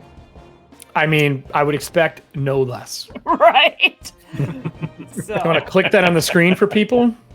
oh, my 50 billion block of text? Sure. Oh, it's just fucking funny to see. Hey, everybody, that's how long this power is in PF2. It's the longest power in all of PF2. So, devising a stratagem. Well, that was a natural 20. So, Oh, I just kind of rise up. It's not going to be as impressive as Everston, but like Nora rises up from the ground, kind of quiet, because she was undead for a brief moment in time, sizes this ghoul up, and then does the Sherlock Holmes mental battle, where she kind of plots out the best way to nail this thing, and realizes that probably getting it in the kidney is not a bad choice. So, To undead? well, I mean, it's still a ghoul. I mean, it's still got things. So, either that or the back of the neck to try and like disrupt its weird jaw attack. That probably makes more sense, yeah. Yeah. So with the crit, that includes precision dice, right? Yeah. Yeah. Ooh, yes, I think it does. Please separate them for me just in case. She just tiger palms his bottom jaw off so he can't bite, Mishuman style. 6 plus 8. Well, the reason I'm asking is if we're doing that rule, then my first precision die is maxed.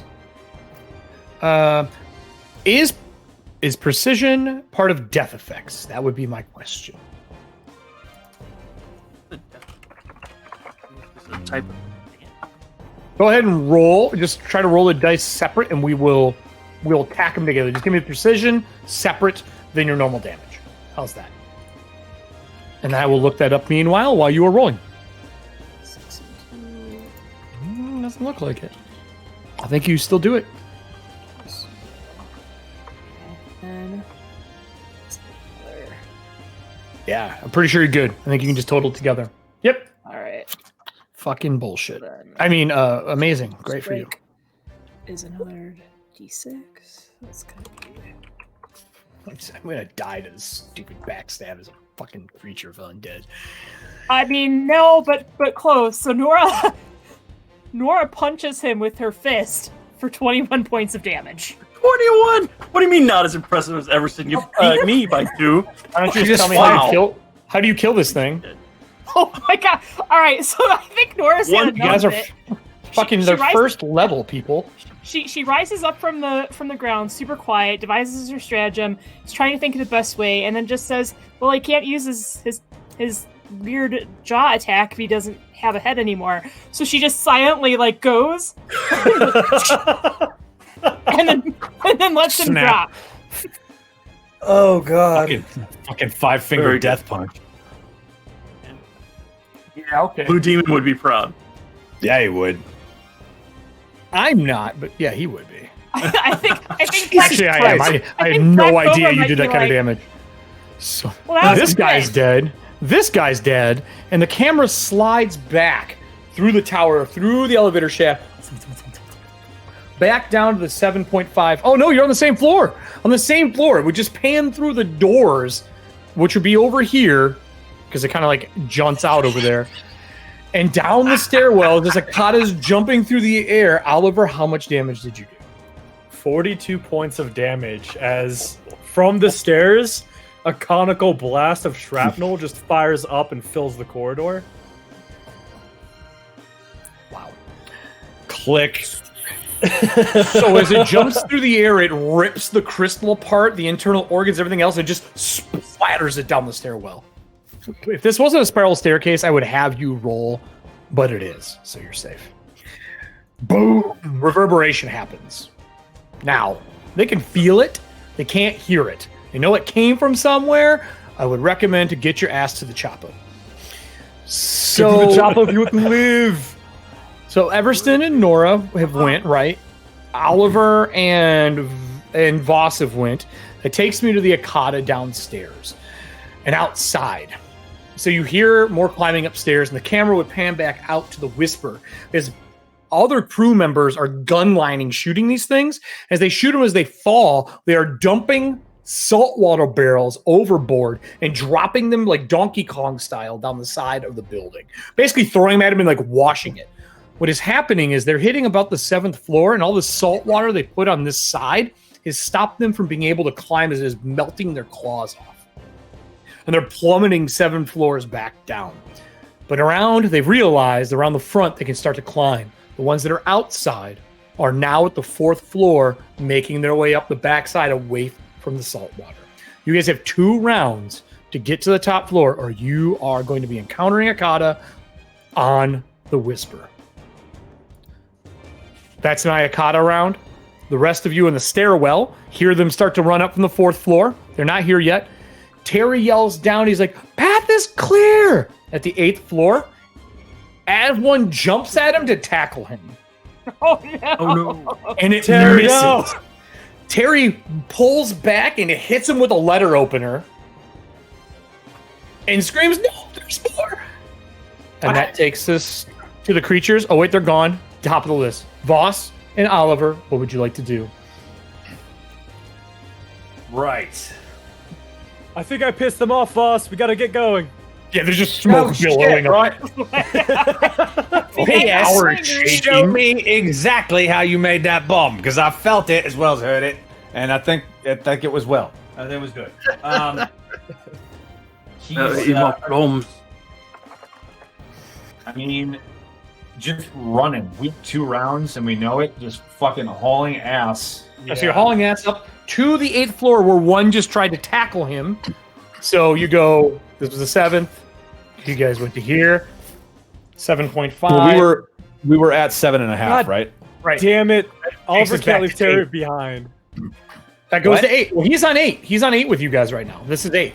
He's here. Basically, these are evens. and These are the odds. Akata missed him. Yep. And the If you Akata is here.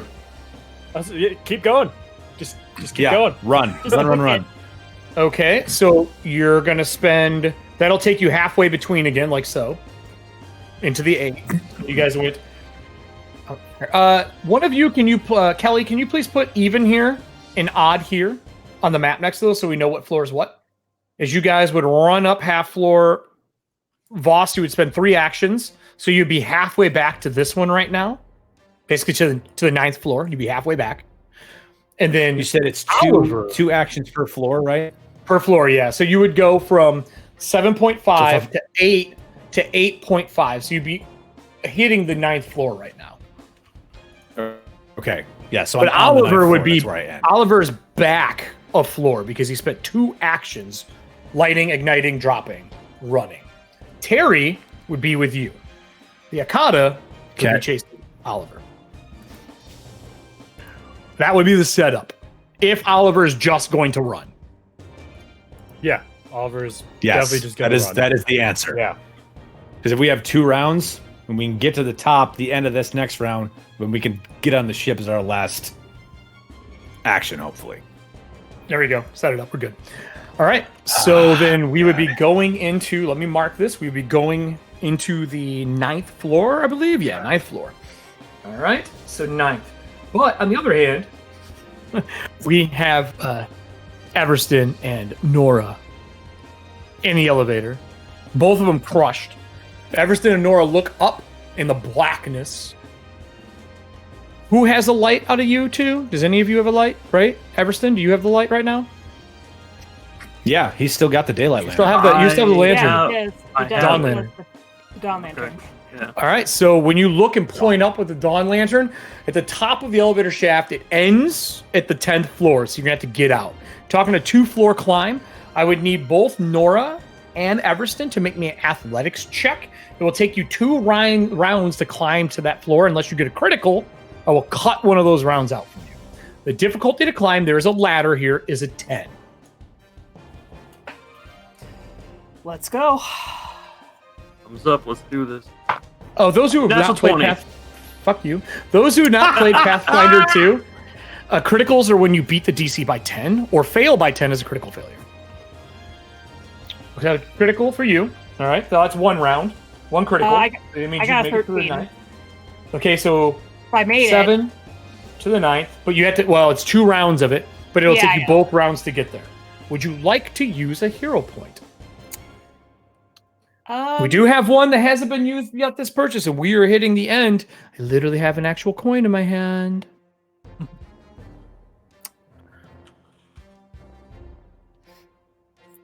I will. Can you crit? That's really the question. If I so what? It's 10. It's a 10. You need a 20. Yeah, I would need to roll a 15 on the die. Up to you. Otherwise, you can just eat the 2 rounds. Everston will at least be up there to cover you. I'll eat the 2 rounds. All right, so you're gonna eat 2 rounds. So the first round, you make it to the 7-5 to 8-5, and I will mark that is where Nora is, and the Everston will be at the 10th floor. So actually, you would be 8 to 9 right now. Back to that was Everston's went, Nora's went, Oliver's went. The Akata goes. They chase up.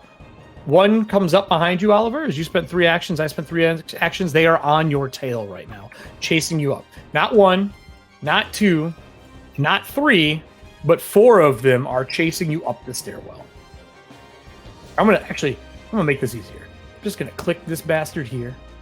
I'm gonna give him a good old 4. Oh god. All right, 4 of them are chasing you up the stairwell. Do not fail the next round. Terry continues running with you. That's when we are at the halfway point. There's none of these left. I'm just going to delete these out. We're going to go to Voss. Voss, do you continue running? Yes, all the way up. All right. So you and Terry run. The spiral staircase comes up. There would be an opening here into the rooftop. Or you can go out on the 9th floor if you want to, which is where the dock would be for the Zeppelin, for the Whisper. Either all the way up to the top and shut the door. Oh, yeah. It's still docked. They're waiting for you. How far is the dock? Like, are we 60-foot run out to it? Open the door, 1 action, 60-foot run out, probably, roughly. Actually, no. No, it'd be further. It'd be 100-foot run out because it has to go the entire length out and to give space underneath. So it'd be probably closer to 80 to 100 foot out because they park like this onto it.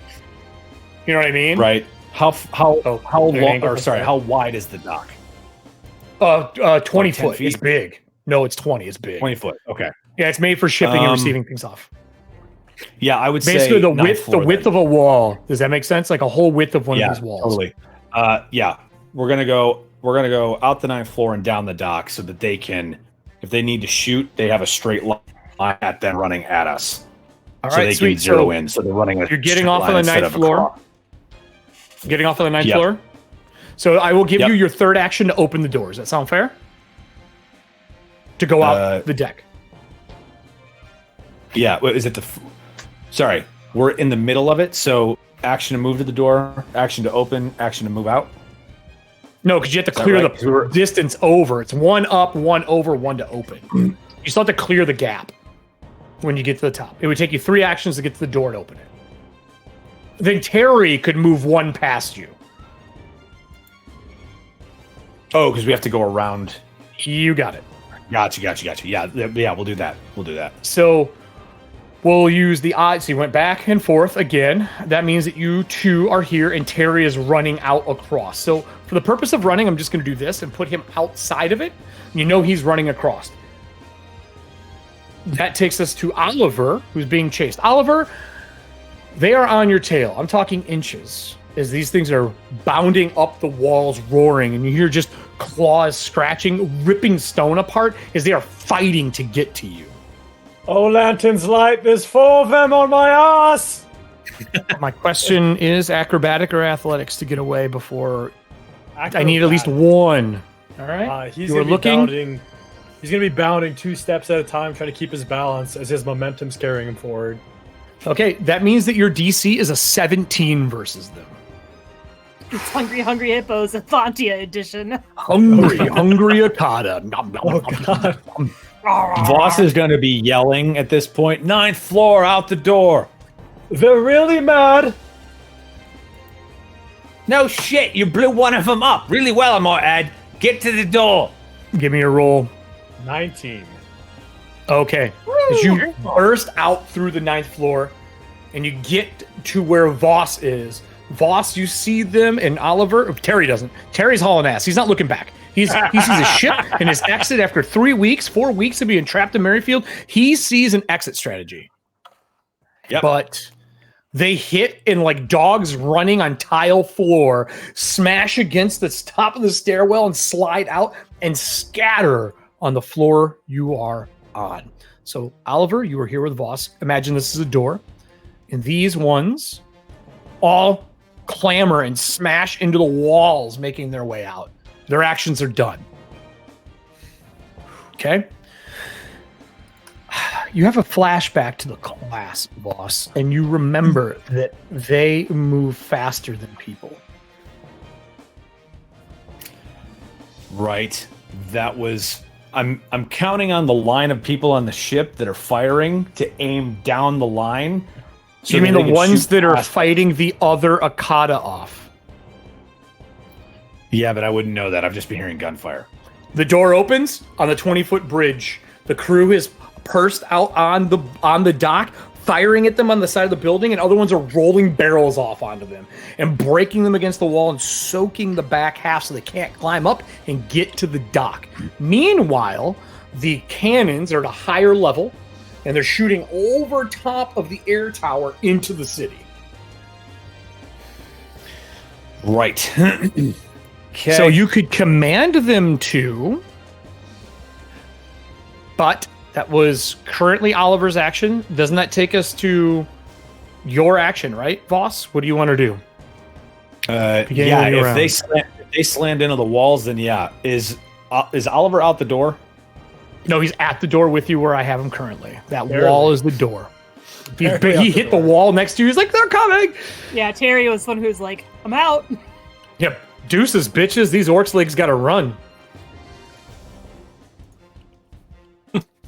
I mean, yeah, we don't really have another option. I'm going to, where are they pushing the barrels off of? The ship? Off the dock and the surrounding platform around it. They're like busting against the wall and soaking the walls of the tower. So the walls that, like, are there barrels nearby where we are? No, they're rolling them down the dock, bringing them to the wall that is here and smashing them against it. So yeah, when you walk out the door, I'm sure 1 or 2 people have barrels. And there's somebody there taking bags of salt and dumping them in the barrels.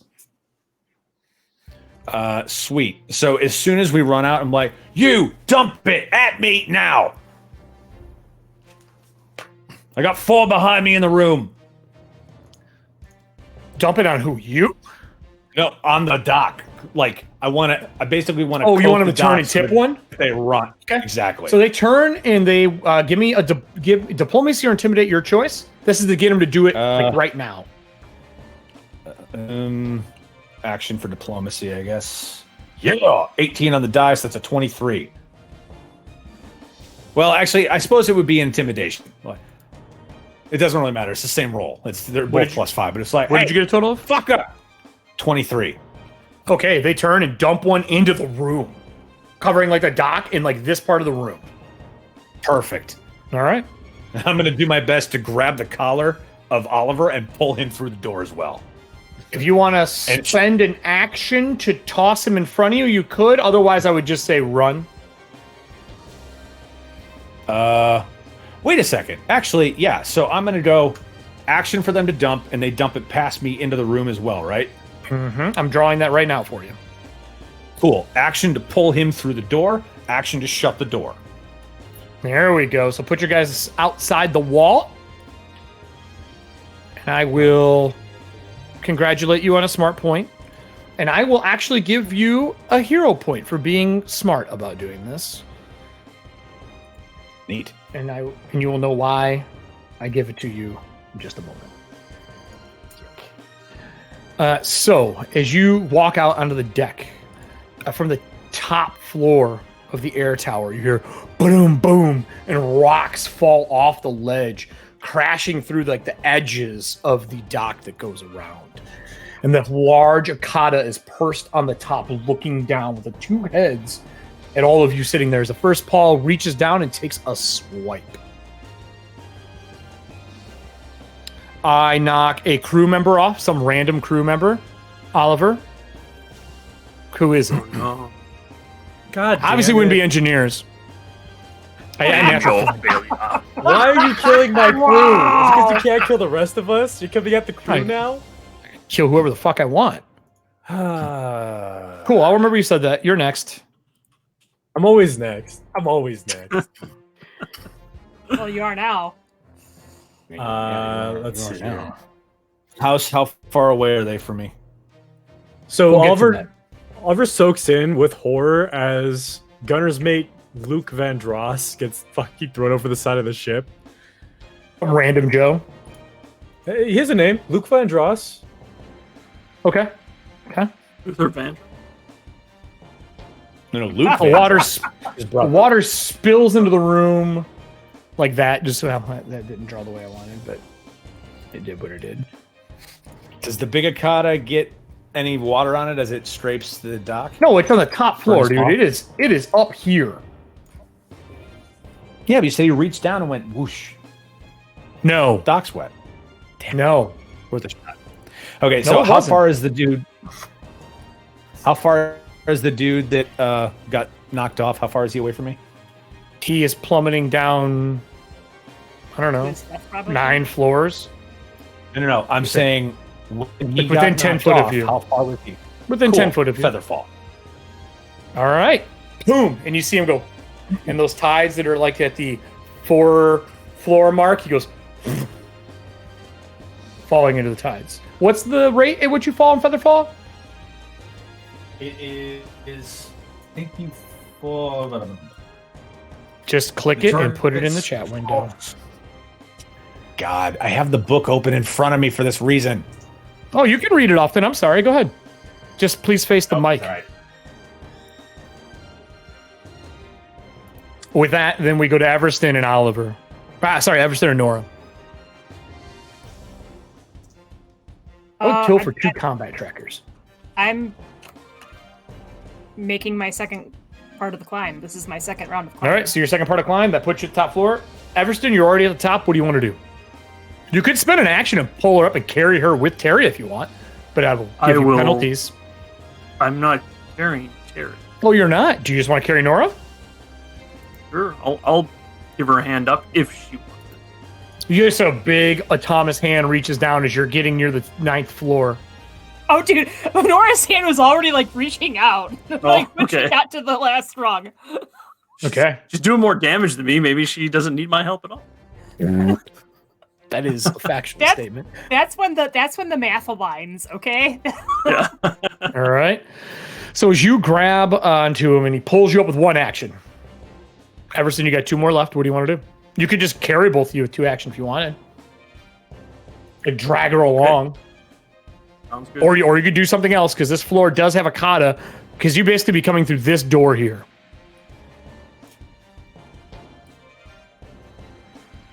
Make no, sense? no, that's fine. We'll meet up with everyone eventually. So are you going to grab her or are you going to go move and open the door? That's my question. Because this door is Oh. closed. If it's closed, then I'll move it open the door. So you move and open the door. When you do, you see water has filled that room. It's like hitting, splash against the wall, and you see 4 Akata like wrapped around the corner. One of his walked out into it, and his feet are melting as he's clawing on the door to get out. The other ones are like pacing back and forth like a dog that doesn't want to swim. Or a cat in this case that doesn't want to swim. So that does your actions, right? Move, do that. Nora and Everston, if you could please move yourselves down to here. Yep. And then that would take us, that was Oliver, Nora, Voss, Akata. They are moving around. I'm going to try to bust this door open. It's pounding and clawing at the door. It's not happening. The one that's up top swats the first one off. And then again, a paw comes down and it is climbing off the top of this. He will be down on the beginning of my turn next round on the initiative 12. Terry, hauling ass. 30, 60, 90. That dude is boarding the Whisper. Voss, you're next. What do you want to do? You see the guy. And what is the slow fall? What was the distance for feather fall? So you cause the air itself to the fall, the target slow fall to 60 feet per round. So I'm hoping he can maybe kip off the wall and go towards the ship, try and grab a hanging line or something if it's there. I just didn't want him to die from the fall damage. You just see him fall, and since you're not going over to look, you don't know where he is right now. Sound fair? Yeah. Yep. All right. And then I am hauling ass down the dock. Okay, so you start running between people on the dock, making your way back to the ship. Is that all your actions? Is that all you're doing? Yeah, all 3. Because the well, you cast it the first time. Is there what trigger? It was just a reaction. Okay. So 30, 60, 90 gone. Action. 30, 60, 90. You're at the end, getting ready to get on the Whisper. Oliver, 30, 60, 90. 30, 60, 90. Door is getting pounded on behind you. You see the first claw come through the door. It says pounding on it. 30, 60, 90. Everston and Nora, we're back to you again. 3 actions. Door is open. This one is closed with an Akata pounding on the door. What do you two want to do? It's going to take me the whole turn to get through this door. So, unless you would like to just break the structure, I'll give you an athletics check if you just want to bust the door frame. Oh, man. You'll take 1 action instead, or otherwise you'll get stopped. Kool-Aid man, this door, yeah. Otherwise you'll get stopped. 23. You need an 18. So you crush through the doorway with 1 of your actions. Oh, Now yeah. you get 2 actions left. There's an Akata there and a door that is closed. Double doors here because they would be like shipping and receiving down the dock. Do the same thing with that one. I'm gonna... Yeah. Okay, yeah, I'll bust down the other door then. All right, so hit it from back here. I got 10 feet reach. I would say you'd hit here. You can spend an action busting the door down again or running and just move out. So Okay. I'll give you a move past the door. If you break this door, same DC, give me a roll. These are double doors. Actually, it's a 15. It's a little bit easier because you're just busting the doors open. I'm going to spend my hero point to reroll. Do you want to spend yours or do you want to spend the group's hero point? No, spend mine. All right, so you're 0. Roll again. Much better. That's 24. As you crush these doors open, you see the first paw and the second paw purse down as you sprint between the 2-headed Akata running down the deck. Now, unfortunately, this creature does have attack of opportunity. Does a 17 hit you with your shield? No, it doesn't. And do you get I your don't shield have my bonus? shield raised. Nope, I don't, but it still doesn't hit. Hits the first board, and one of the tendrils shatters planks as you go running by. Nora, your turn. As you see a tendril come down, and the big machine make a beeline. There is this Akata still, but it looked at him and is probably going to give chase, but it doesn't notice you yet. Yeah, I'm going And to... his paws are melting. I'm going to draw my short sword, and as I draw my short sword, I also draw the scabbard, and then I'm going to spend my next 2 actions striding. Okay.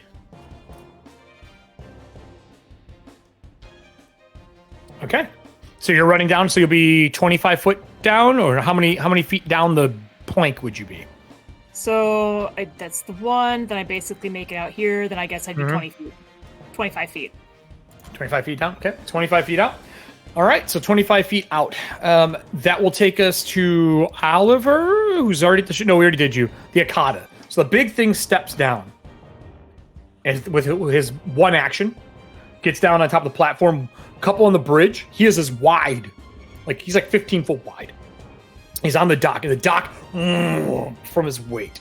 He's crystalline. He starts in blue, and it edges out to purple. At the end of the tendrils on the two head, it looks like small stars, like glowing energy. As it hits the building with one of them, as it goes to jump, leaps 30 foot down the deck, and lands right behind the people who are the furthest back. With his next and last action, he does a swipe across the deck, and it reaches 30 feet. I need everybody who is within that range. I think currently is only Nora and Everston. I need you to make me reflex saves. DC 16.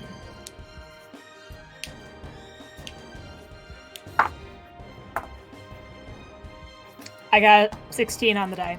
Nice. On the die. 16 total, I guess. So the one comes by. Everston stops the first tendril going through as he's running and ducks underneath, and it misses Nora as you guys continue down the whisper. The gun line goes off, firing by you all. Oliver, would you like to give me a shot for the gun line?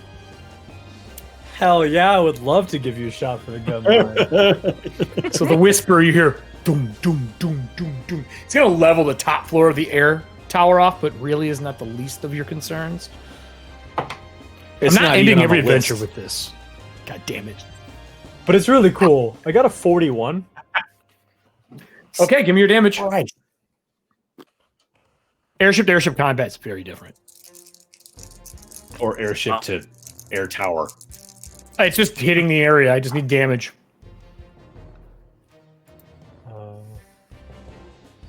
I know, hard, long math. Like Ron Jeremy level math.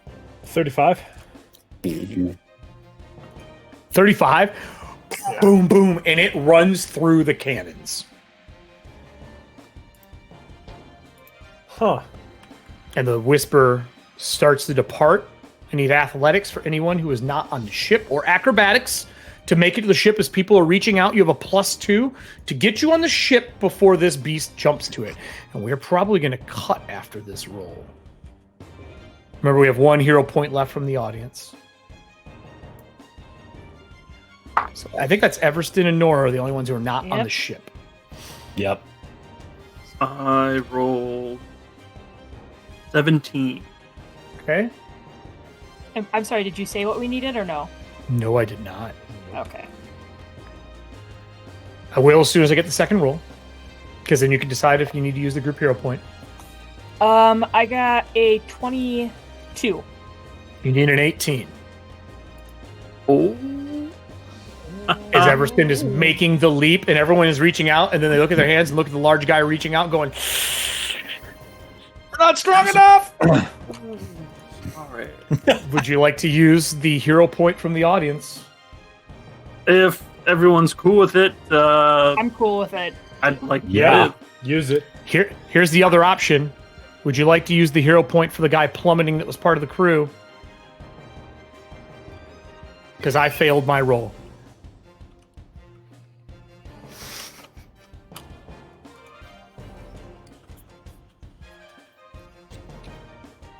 The voice inside you is like, "Fuck that guy. We'll get another."